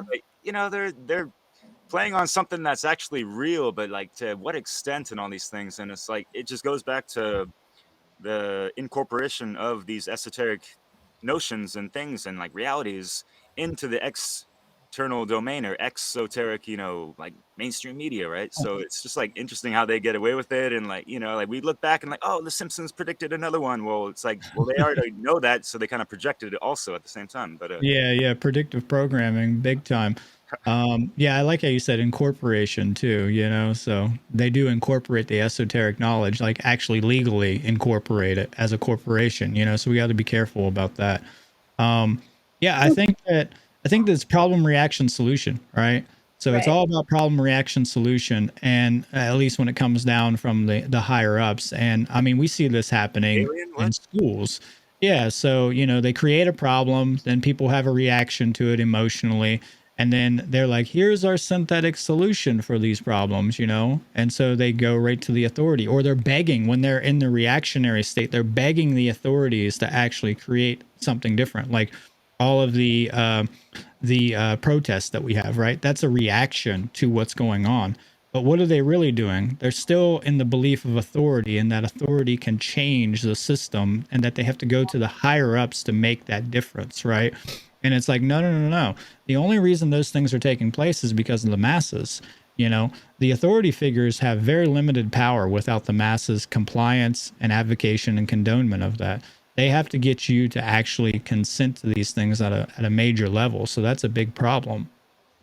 Yeah, this problem reaction solution is playing out in terms of the hatred that, you were Mhm. talking about, in that there's all this setup through the media for people to be hateful towards each other. And it's just like Right. people's emotions are just sparking right and left in this very reactive way, and their emotional reactions are manipulated. So that comes back to this, to awareness, and awareness of self and awareness of patterns that are happening outside of us. And then I wanted you to touch on how that is being done also through unconscious means like symbolism. Okay. Yeah, yeah. It's very powerful when you get into that. Yeah, subversive use of symbolism is extremely important when you're actually trying to awaken yourself, right? Because we're programmed by symbols. And what is a symbol? Well, it's a vibration in form, is really what it is. That's why it's called a symbol. Why do you think we call symbols on a drum set symbols? Because they're a form that vibrates. When you hit it, it vibrates, and it's already vibrating even when you don't hit it. You just don't hear it. You can't perceive that, but that's why they're called symbols. So a symbol, can be extremely positive or negative depending how it is used, and depending on how you interpret that symbol. So, for example, like if you perceive a symbol as negative, let's say like the swastika, right? Then you're going to have an emotional reaction to that, and then maybe you're going to go on a bandwagon to, censor everybody in the world from using this one symbol, right? When in fact it's simply neutral, and it's only actually more important that people are using those symbols out in the open so that you can identify who these people are, right? So it gives you an identification method to be like, okay, but you can't just use symbols solely to identify people either. So just because you're using a swastika doesn't mean that you're actually a Nazi. You could have been raised in an Asian culture where they use it for a symbol of the sun. It's a very ancient symbol for the sun, and many different movements cosmologically. Whether that's the Great Year of Ursa Minor, or the circumpolar constellation of Polaris, or many other ones. So it's like symbolism is so interesting because we have to become symbolically literate. And that's one thing that I don't feel people actually are. And to become symbolically literate, you have to have correspondence. You have to understand how to correlatively think about symbols, because symbols are the way that we can enhance our own consciousness if used correctly. But the dark occult use symbols to put things right in front of us. One reason is to put things right in front of us so that they can mock us in many ways. Another thing is to tell us what they're doing so that they can alleviate their own conscience for what they're doing. So they're like, this is what we're doing to you. It's not our fault if you can't understand the symbol. It's like people, if you go to another country and people are talking in their native language and they're talking bad about you, they're cryptically using that, and they know that you can't understand them. So they're using it in front of you, and they're like, well, it doesn't matter. You should have been able to understand us. It's your own ignorance because you didn't learn our language. It's the same idea. So yeah, symbolism is really, really important. I think we should all not demonize symbolism in itself, but understand like that it has two uses, and the use depends on the level of consciousness that's wielding that symbol. So if you're in low consciousness, you can wield a symbol for negativity, but it's the symbol itself is not to be blamed for that. And I think that's a big issue, is that people blame symbols, and we see this in like the Middle Ages with the Inquisition and all this stuff, where they go after people with the Red Cross, right? The Rosicrucians, before there were Rosicrucians, the Templars. Anybody with the Red Cross on their chest or anywhere, we're going to execute you. And this is the same thing. It's the lack of being able to discern or empirically prove that they have done something wrong. So we have to be very careful with symbolism, because I see this in the New Age movement of conspiracy theorists, where it's like, well, we see the symbol here, so it means absolutely that this person's part of the Illuminati. I have a giant pyramid made out of igloo, or a pyramid made out of Jägermeister bottles in my backyard with an Illuminati eye on the top of it. Does that mean I'm Illuminati confirmed? I wear the Illuminati symbol on my chest all the time. Am I Illuminati? No, no, no. So we have to be very, very careful when we're using symbolic methodologies to identify people who are part of the elite and stuff like this. That doesn't mean it's not true. If you do see a pattern of symbols, right? that are like, oh, this looks like a pedophile symbol, right? And you start to follow that and you correspond that and find other data that you can use with the symbol to empirically prove that hypothesis. That is where it's going to become strong, you know, but you can't just go off of the symbol itself. So it's really, really important that we get our methodology correct, our scientific methodology. You know, we Yeah, make a the language hypothesis, of we got a sorry. symbol. Oh, you're good. We make a hypothesis. They got a symbol. It looks like they're part of the Illuminati. Let's test it. You know, let's find out. You know, so that's really important. But symbols themselves are archetypal forms in nature, and they're there to enhance our consciousness if we understand them correctly. So plants are symbols, you know, trees, the earth is a symbol, you know, everything's a symbol. And then you have metaphysical symbols, which are all the ideas in your mind, you know.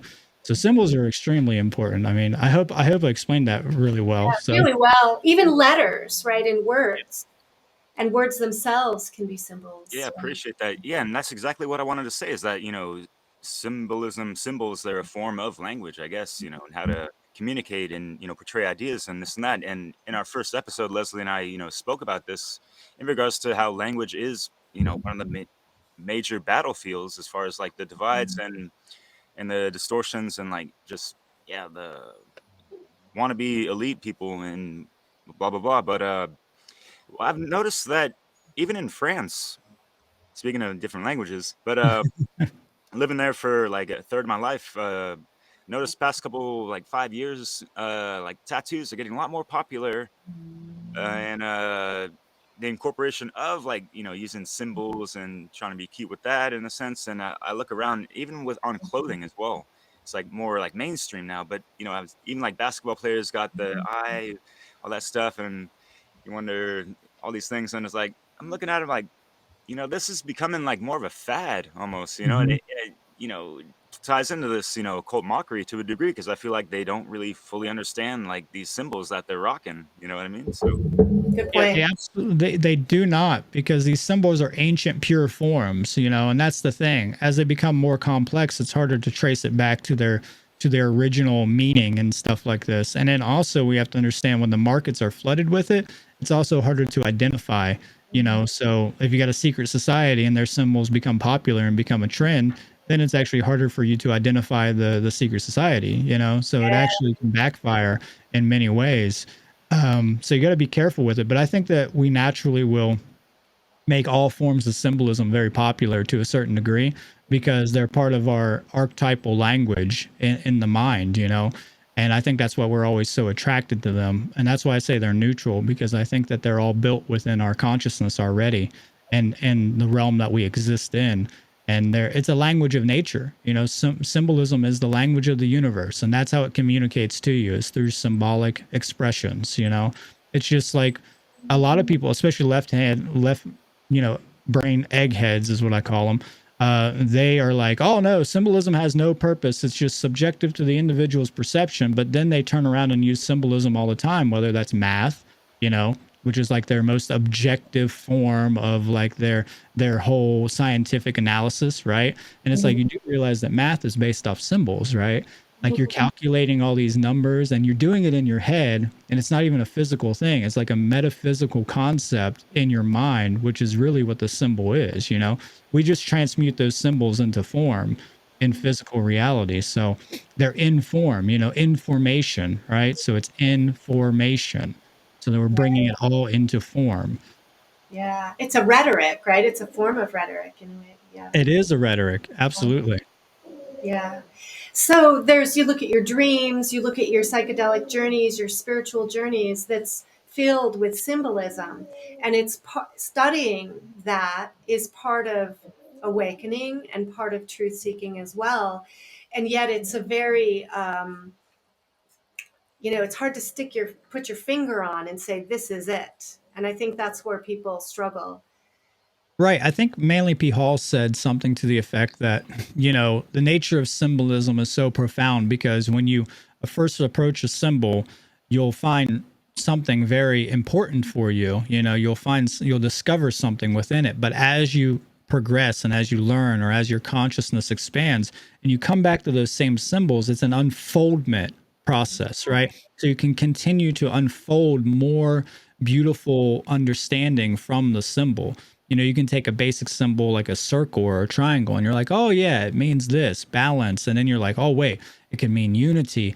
It can mean the Trinity. It can mean so much more than just balance. You know, it can mean all kinds of different things. And as your consciousness raises, you're going to find more and more and more. It's like dreams. You know, you brought up dreams. It's a great example. I have a dream journal, and every time I go back to my dreams from years and years ago, I find more and more stuff that's, you know, just so important to my life today in the present moment of now. You know, so it's really, really interesting, and it's all symbolic literacy, and that's what they don't teach you in school, right? We started off with like talking about indoctrination. They want to cut off symbolic literacy. They want to make you just left brain, you know, just rigidly taking in the information, and that's it. They don't want you to understand the forms. They don't want you to understand the philosophy, the ideas, the spiritual nature of symbols. They don't want you to understand any of these things. They want it to be outcome based educational, you know, indoctrination. That's what they want. They want you to read something, repeat it, put it on a test, and then you can, you know, identify that on the test and then pass the test, and that's it. And what they're really creating is just drones for the market, is what they're really creating. They just want workers. That's ultimately what they were trying to do. I mean, our education system was modeled after the Prussian education system, the outcome-based education system, and it's really, really horrible. It's really interesting because anarchists actually had a big play in creating public schools in our country.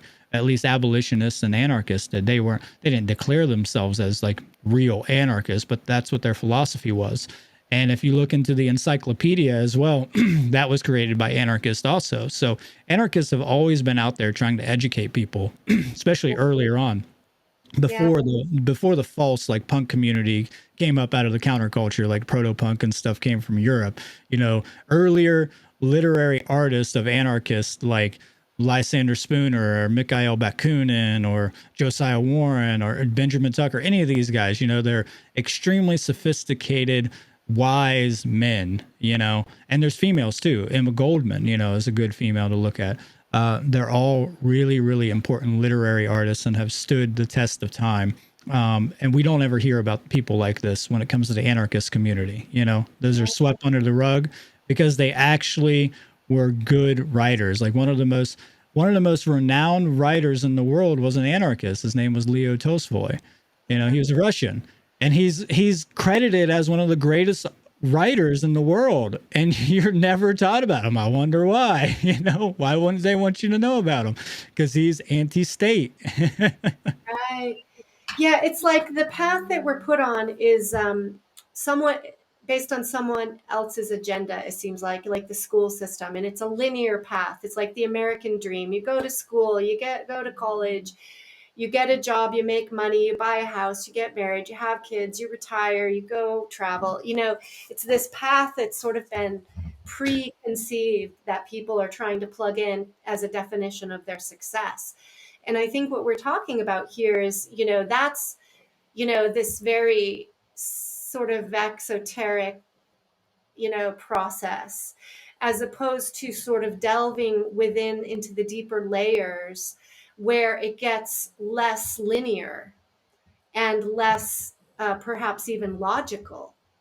And so you're being tested to swim amid a lot of confusion and not a solid ground, before you come back out to maybe a level like that where you can put your tent up part way up, right?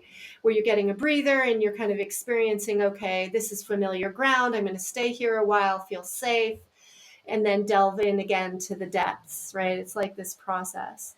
And that's what I love about your cubbyhole image. You know, it's almost like the fool card in like, is it a cat or some like a type of It's a bear. It's the yeah, bear. like just a little Yeah. cubby bear, and like yes, and that's like a dragon in the back, and like for me, dragon representing of like imagination to a degree, and like the harnessing the ego and will force, willpower, and all that stuff, and like just that I Magi Nation, and I like how Mario West puts what you're talking about, like going delving into the abstract, subconscious mind, moving that formless into form and manifesting, your proper reality, and being able to maneuver through the matrix properly and as unscathed as possible, right? It's pretty tricky out there, but you know what I mean. Yeah, absolutely. Yeah, until we make the unconscious conscious, then we will be at its mercy, you know? So I wanted to bring up two more things here. One thing is, I think that people, you were talking about like the issues with communication with people, something I thought of and forgot to mention. I think people confuse intuition with trauma responses. And I think that's a big issue, right?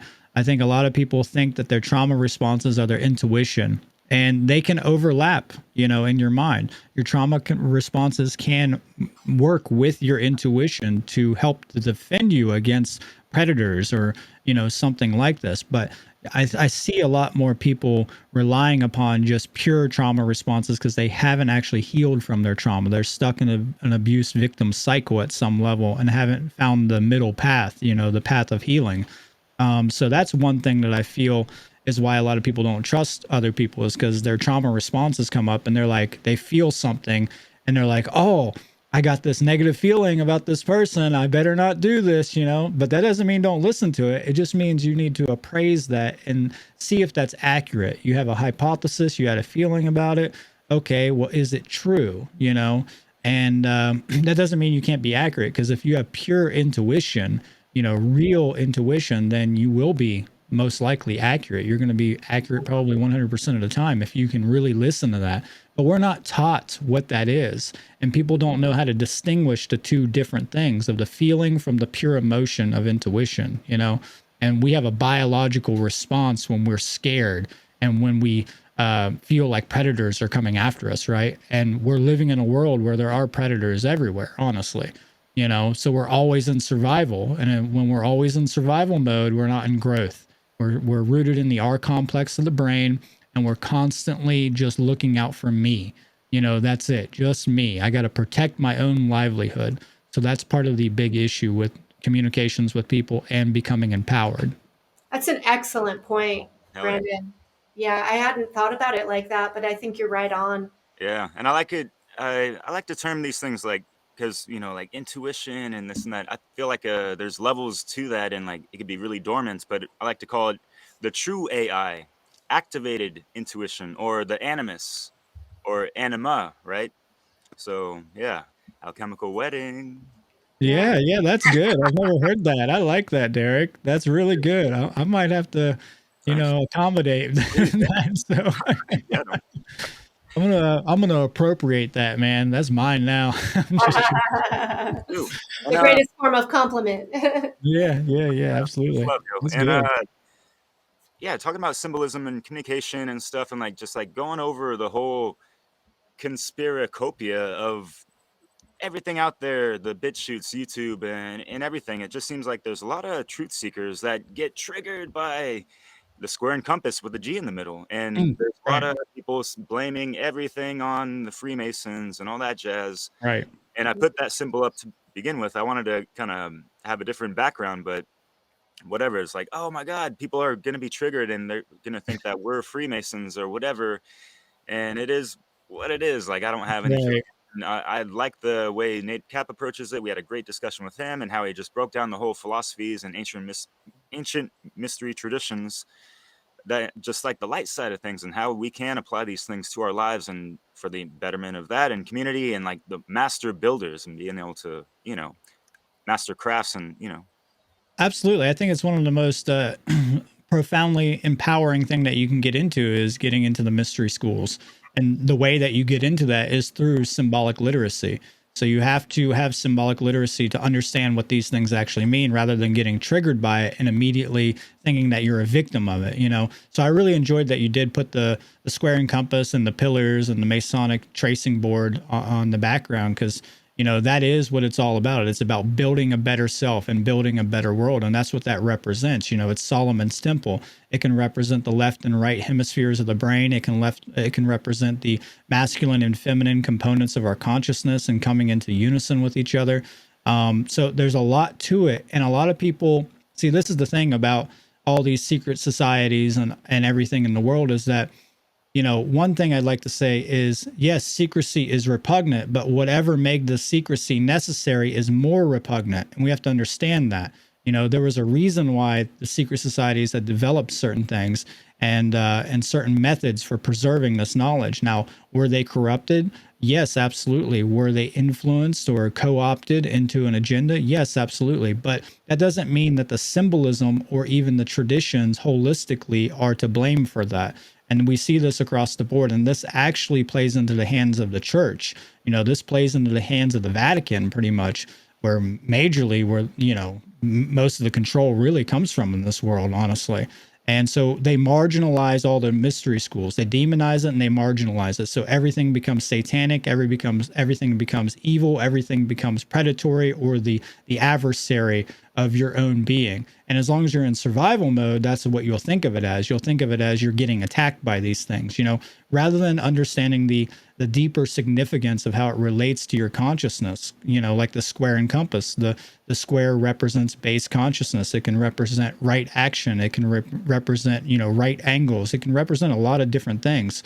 And then the compass represents the emotions, so the square can be intellect, and then the emotional complex is the compass, where it's curvature, it's creating curves or circles, so it's really important to understand that the G can represent care, it can represent creativity, it can represent the generative principle, it can represent God, it can represent sexually the G spot. Obviously, there's a reason why it's called the G spot. There's a lot of stuff to this, and a lot of people just overlook this because these ancient mystery schools are just modes, or you could call them just methodologies for being able to dive deeper into your spiritual nature, and being able to connect to the all and being able to transmute that information from one being to another through an artistic expression. That's really what they are. The symbol is not the problem, it's not the swastika, it's the behaviors that people are doing. That's the problem. It's not that people are using a swastika.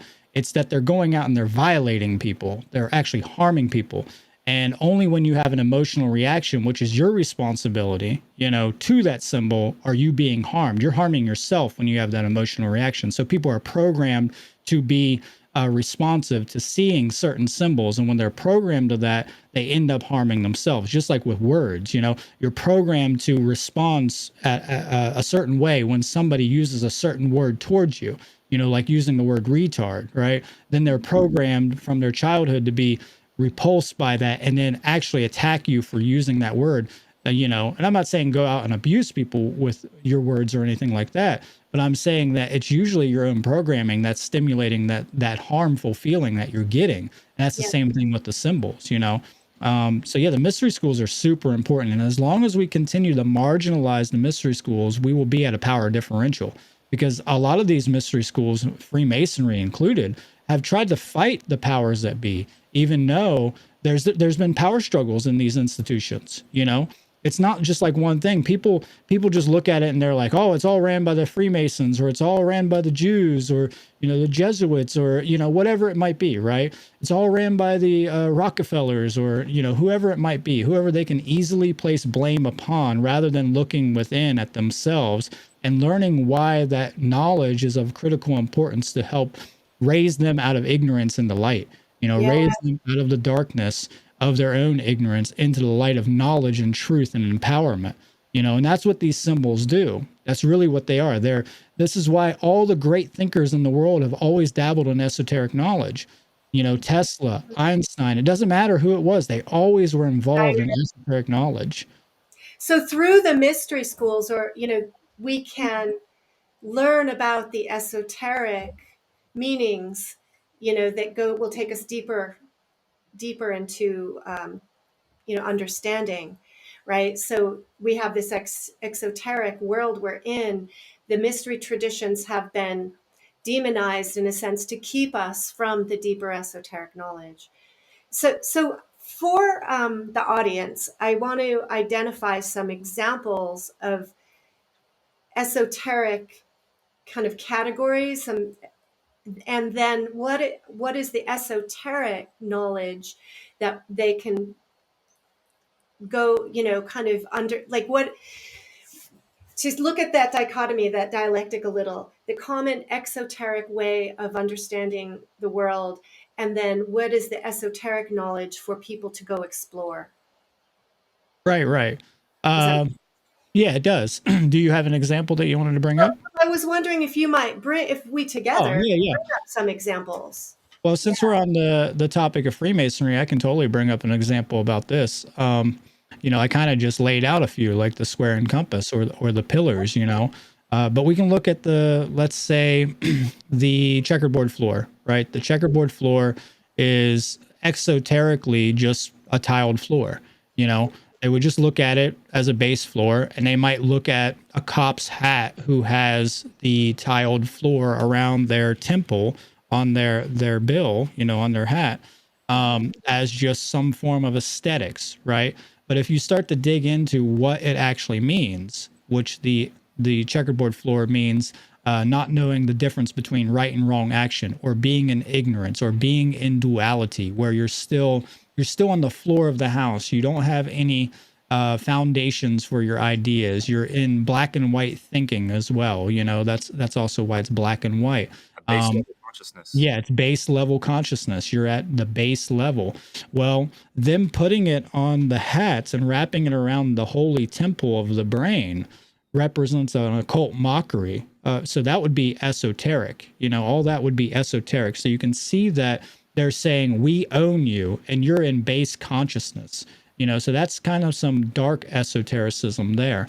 I got a question for you, real quick. Yeah, And yeah. Go ahead. Jensen mentioned this when I was out visiting them up in Reading, and what up to David Rodriguez, trying to get folks into the real independent education. But he mentioned, like Freemasonry. Is it true that back in the day they were called Freemason? It's the same in French, les francs-maçons. What franc means, like honest or true or something like that. But Mason, maçonnerie. It's like the same thing. Hospitaler, hospitalier. Yeah. Same thing, like the Knights of Malta and all these things. And like, so is it true that they were called Freemasons because they were able to freely cross borders because they had, such an acquired skill of master building that their skills were needed in other places?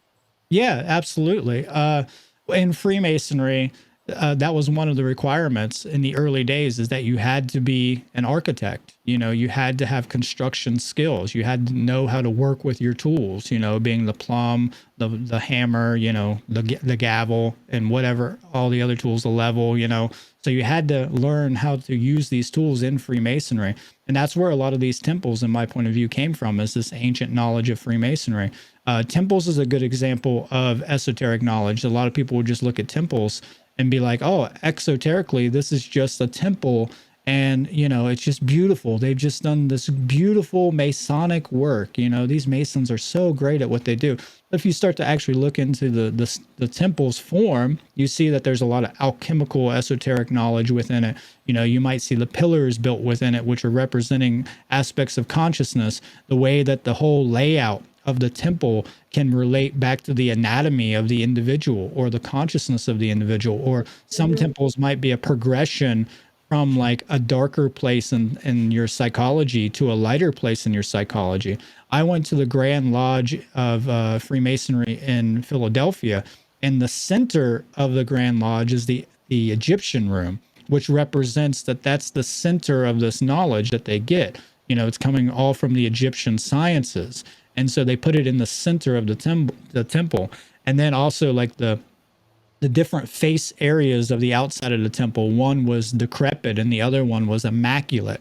And that's intentionally done. It's like the ashlars of the temple, or the ashlar in the Freemasonic tracing board, which is one is in a decrepit form or not perfected yet. And the other one is where you actually have to work on it. And you've done that work and it's more perfected. It's more square. It's more cubed, So that's what that all represents, is the process of coming out of, not working on yourself, or being in a low state of mind or low state of consciousness, to working on that and building a better self and becoming a master mason. Because really what it is you're working on your consciousness, and then you're working on the world after you've done that. You do the internal work first, and then you do the external work. Yeah, great examples. Then there's like the Hollywood symbols, the symbols in pop culture and in the pop performers at the halftime shows where there's, lots of, one eye symbolisms or red, kind of devilish symbol, imagery. The one eye is all over the Yeah, place. the inverted versions of these sacred ancient symbols. Same Yeah, with like the swastika. I think, didn't they flip it? In the yeah, Yeah, opposite they direction. flipped it. So the majority of like even like in ancient Hindu, I think they use yeah. Oh, symbol. for sure. And Yes, they do. Yeah, so it's like on the surface, people are seeing all of these things, and they're just like, "Oh, that's art," like, like Abramovich is, her cooking, whatever thing. It's like, oh, that's just expression. That's just art. People. It doesn't mean anything. There's nothing behind all of these, babies in beds and white clothed nurses in the middle of the halftime show. So I Yeah, think it's like part of this is people becoming more curious and less naive in a sense too, to recognize that this is symbolism that is affecting us, um, unconsciously unless we're really aware, even through color, right? absolutely. I think a great thing that helped me to understand symbolism was studying cinema as well, because cinema is a really high, sophisticated form of language. And when you understand it, you understand the perception of the camera, the way that you're viewing the scene from the camera, right?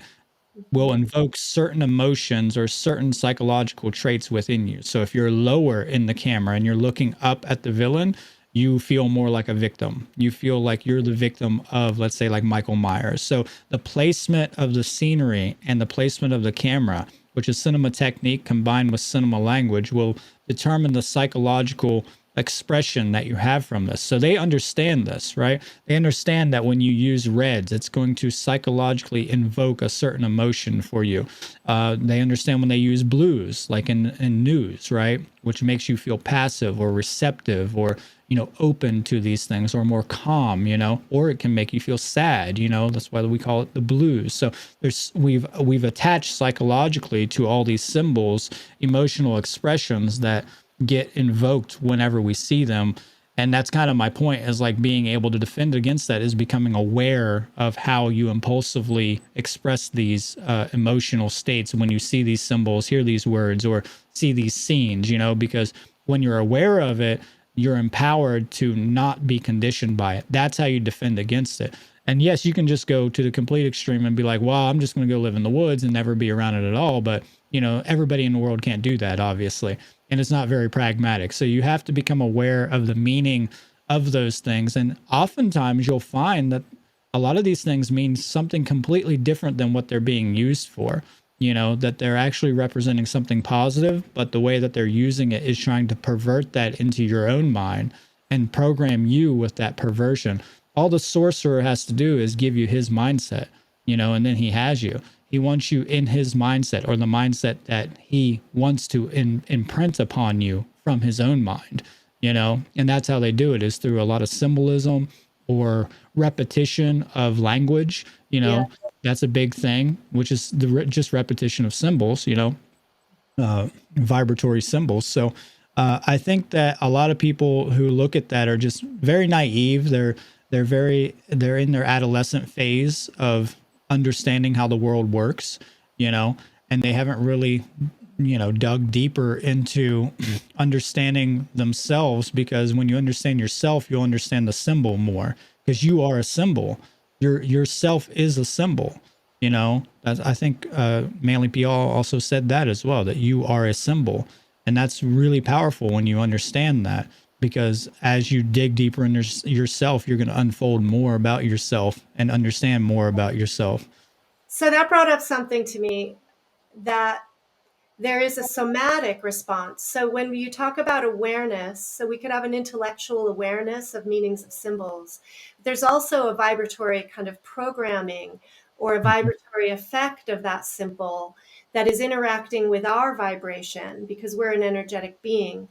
And so there's, I think part of this deprogramming is being very aware of the energetic, emotional, somatic effect on our bodies of being exposed to these symbols and colors and repetition of, you know, all this stuff that's coming at us, the stimulation. And people are often moving too quickly to really attune and notice, like, oh, when I look at this color on the stage or on this screen, that it is having a physiological effect. You know, maybe it's tensing my muscles, or I'm halting my breath. um, and so part of the detachment, I think, is really becoming acutely aware of how our vibration, our body is being responding to or reactive to what's happening out, you know, what's coming at us. And so there's a subconscious effect, and we have to bring that conscious, not just intellectually, I guess. Absolutely. Very well said. I can give it a good example of this actually. They did an experiment on prison inmates. And what they did was they painted the prison cells all yellow. Just completely yellow, right? And they let them stay in these prison cells without any interaction with other people. And what they noticed, what they observed was people became more erratic with their behaviors, with their thoughts. They started to go insane, is what really happened, because they were submerged in yellow frequency and yellow spectrum for so long that it just drove them crazy. But it didn't happen the same way when they had blues or when they had red. So they did these things. People became more aggressive when they were in red rooms, you know. That's why we always say, you know, I see red when I'm really angry, right? I'm starting to see red. I'm in rage, you know, and red can represent many different things to you. So, you know, let's say like fast food industries, they'll use yellow and reds, right? And reds are very active. They want to get you in and get you out of that place as fast as possible because they want the next customer. So, you know, if you go to like a Mediterranean restaurant, some place that you're going to sit down and eat, you know, they're going to have more earthy colors, something that's not so piercing and penetrating or so, you know, assertive on your consciousness. It's going to be more smooth and calming where you can sit down and relax. You're going to have browns, you're going to have dark greens and things like this, right? So it makes you relax yourself a bit more. So that's a big way that they can manipulate your consciousness. And this is not like hidden knowledge. Like this is taught to you in marketing. If you go to Exactly. college, you know, they're going to teach you all this in marketing. Like, yeah, how can you create a symbol that's more attractive to an individual who doesn't have this knowledge, you know? So That's that's the there. exoteric, right? A use Yeah. of this knowledge is in modern advertising, and it's affecting us. And most people are kind of oblivious to even that. Same with psychology. There's an exoteric applications of in psychology, and you know, from my work, I'm seeing all this esoteric roots of this information that we're being given externally. There's this, you know, and from this we get to realize this, where we can wield our power, you know, but through this understanding. And so, for example, understanding the impact of color, or, you know, the effect of environmental stimulation, we get to then make choices in our environment, in our day-to-day lives, that could be conscious to have create an effect that will allow us to be more powerful in the world, or more effective in the world, or more connected to balance and nature. I think it's a lot of, Absolutely. yeah, a That's lot of very intuition. well said. I'll give you one more example. Look, I got the Volcom hat on, right? It's the Volcom stone, right? And Mhm. most people will just associate that exoterically to the brand logo, to the surf skate music company, you know. Mhm. But what that actually represents is the philosopher's stone, you Mhm. know. And Volcom comes from the word volcanus or volcanus. Okay. And who makes the tools and the philosopher's stone in the Greek mythology? It's Volcanus. That's what that he makes it in the volcano. You know, that's where we get the word volcano from. So he Mhm. forges the stone with the gavel on a mallet, you know, on the anvil, and he forges the alchemical stone for the gods. So they're using that symbol intentionally. They know it. And where do they put it? They put it right over your third eye, right? But the thing is like I know that, you know, and I use it in all my artwork. You know, I'm not intentionally trying to manipulate people with it, but I'm trying to attract people. That's for Yeah. sure. So I'm trying to make it attractive and make the symbolism be very well receptive, to people, to make people open to it.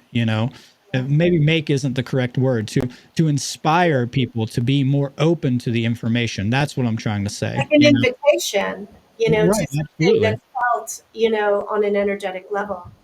Absolutely. So that's what I mean. It's always like, yeah, they use the symbols negatively towards us, and if we're not conscious of how it's programming our subconscious, then there's a big issue there. But that's our responsibility.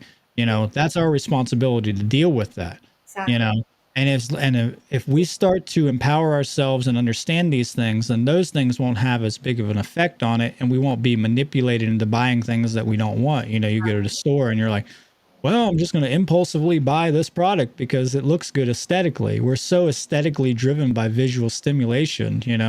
So that's a big part of that. And they understand that. And then you realize that you just bought the same product that's owned by the same company of every other freaking box on the row. And Yeah. it's like you think you have a choice there, but you really don't. You're supporting the same company. Right. And there's like an association to in the marketing, in the packaging, in the symbols. There's an association to something that is like appealing or comforting, Mhm. or stimulating on a base level. Why they put women in bikinis in car ads, Right, right. or something in a food that is associated with mother's love and comfort, the things like that. Yeah, and Betty all the Crocker. solar imagery and all that stuff that Michael Tsarion, he broke down Mhm. beautifully, in like the 90s, I want to say, or early 2000s.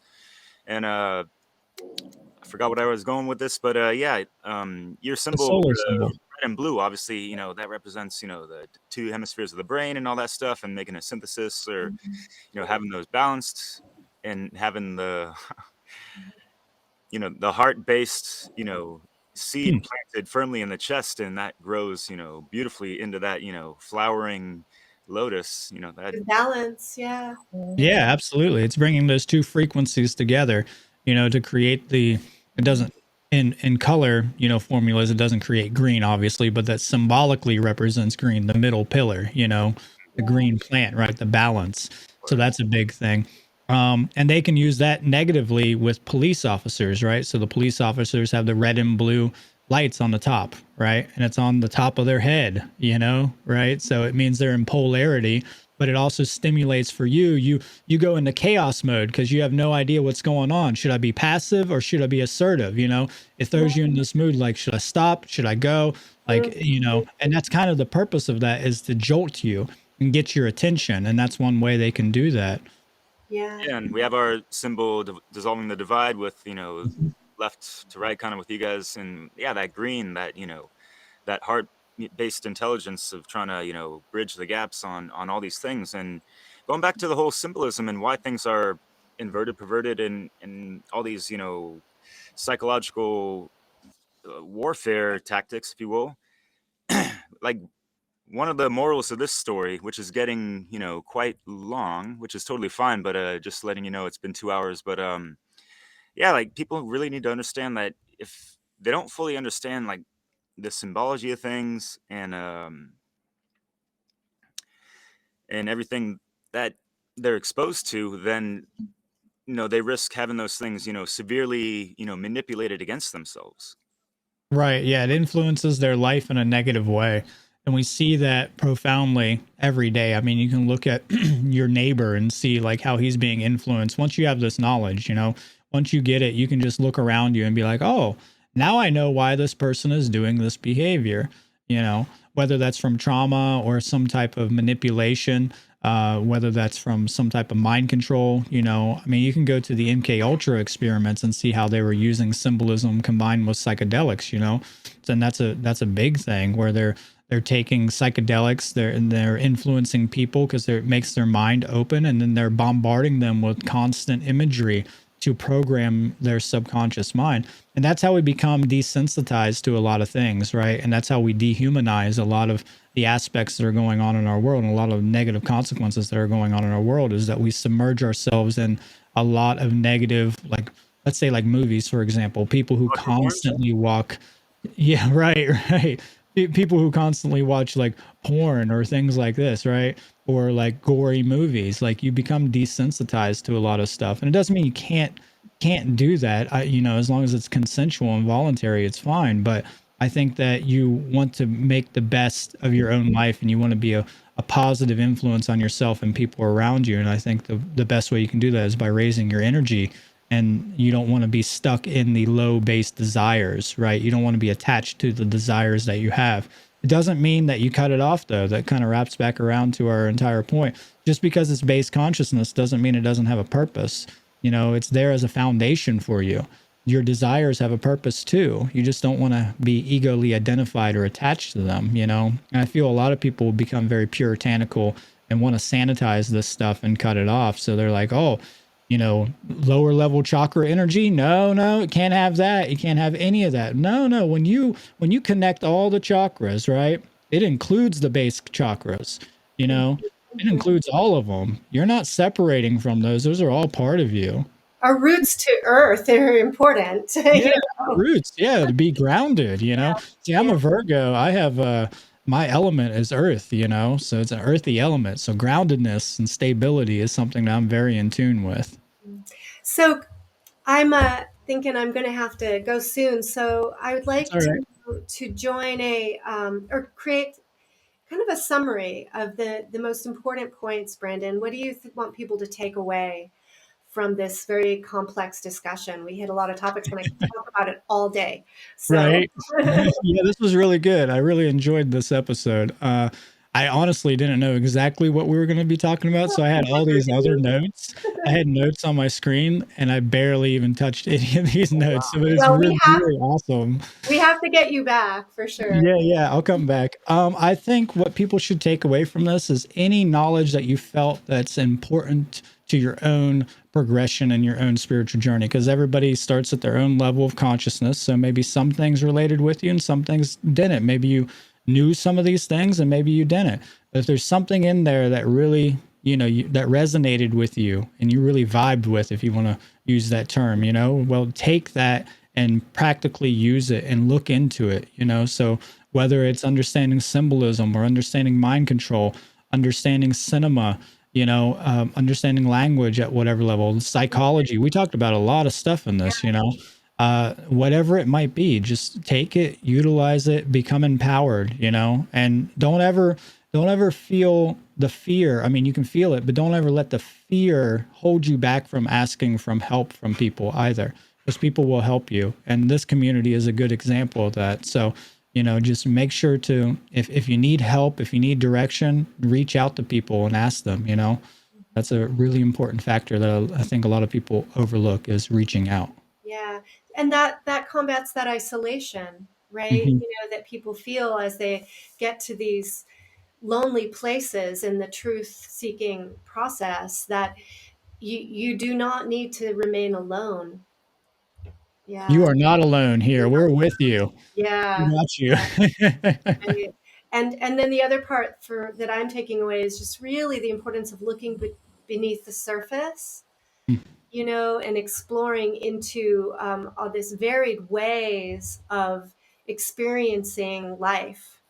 You know, there are Yeah, I many think it's very ways, important. many angles to experience things and to understand them. Um, yeah, really, really cool direction I think this convo went today. So really appreciate you, Brandon, and all that you bring. Amazing wealth of knowledge and way of integrating these really complex thoughts. Well, I appreciate it. I've been really excited to jump on here with you guys, and I felt that this was a very successful episode. You know, it was very connected, and we just kind of flowed with it, and we went with the flow, and this is what we got. It's excellent, you know. So I'd be glad to come back anytime. Thank you, Derek, and thank you, Leslie, for having me on. Yeah, Yeah, Brandon, our thank you so pleasure. much, man. Yeah. Yeah, share where your material can be found. Okay, yeah, you can find my material at seedtruth.com. You can go to YouTube and find Seed Truth Academy as well. If you just search Seed Truth Academy, it should come right up, first one. You can also find me on the onegreatworknetwork.com. If you go to the creator tab, you can find Brandon Martin under that. I'm also on BitChute and I'm on Odyssey. So, under the same name. So you can just find the seedtruth.com or Seed Truth Academy in your searches. I'm sure if you just throw it in your Google or Chrome search bar, it'll come right up. So. Yes. And you'll be presenting at our upcoming funnel conference, Freedom Under Natural Law 3, the Trivium. So do you want to share a little about your topic? Yeah. I'll be presenting the spirit of freedom at Funnel 3, which I'm really excited to get into. Only going to be an hour long, so it should be pretty hard hitting. And then also we have Seed 5 coming up in September. So back-to-back conferences, which is just amazing. I don't have a topic for that yet, but there are going to be top caliber speakers at both events, and I highly recommend anybody who's interested in any of this knowledge to participate, get in the chat, talk to us, engage with the conversations, and to just check it out. Even if it's post to the event, make sure to give it a view, give it a like, and give it a share so other people can gain knowledge from this. Yes, it's a lot of fun actually to engage in the chat on those conference days, and it's a good way to meet people and build that network of connection. Yeah, great. Yeah, definitely. And that's June 24th and 25th, and Leslie and I are both included in that. Very honored to be a part of that and help any way I can. And yeah, Brandon, thank you so much, man. I know we could go on for days talking about things like that and just getting into so much and everything. But yeah, we really got it in a lot of ways, on a lot of levels, and really appreciate your energy and wisdom you brought to the table with us. And yeah, don't forget the date, June 24th and 25th. Yep, for funnel. And then Seed is going to be September 23rd and 24th. 3rd and 24th. All right. Yeah. So look forward to seeing you all again in our next episode, and check out all our work. Thank you. Yeah, and Cubbyhole is in the house too, yo. Yeah. Oh yeah, Cubbyhole's the podcast that I co-host with Nathan Cap, so you can check that out, cubbyhole.com, CUBBYWHOLE.com. People always spell it wrong. So. Word. And you got a great family, Douglas Martin, I believe. Yeah, you can find all of the family's There's work. A lot of Martins up in the network, so I don't know who's. I know. I noticed that. Who, like Indica, Dana Martin. Just a side note before we exit. There actually was a secret society called the Martinas or the Martinians or something like that back in the Middle Ages. So I was like, what's going on? But yeah, thank you guys for the great energy and the great conversation. And I will see you guys next time. All righty. Bye-bye, Brandon. Bye. And this assessment is ascertained upon analysis of the truth, rebuking image and dealing with substance, for true sustenance lies beyond the shallow surface or superficial exterior, for feeling is believing, cause seeing can be deceiving. I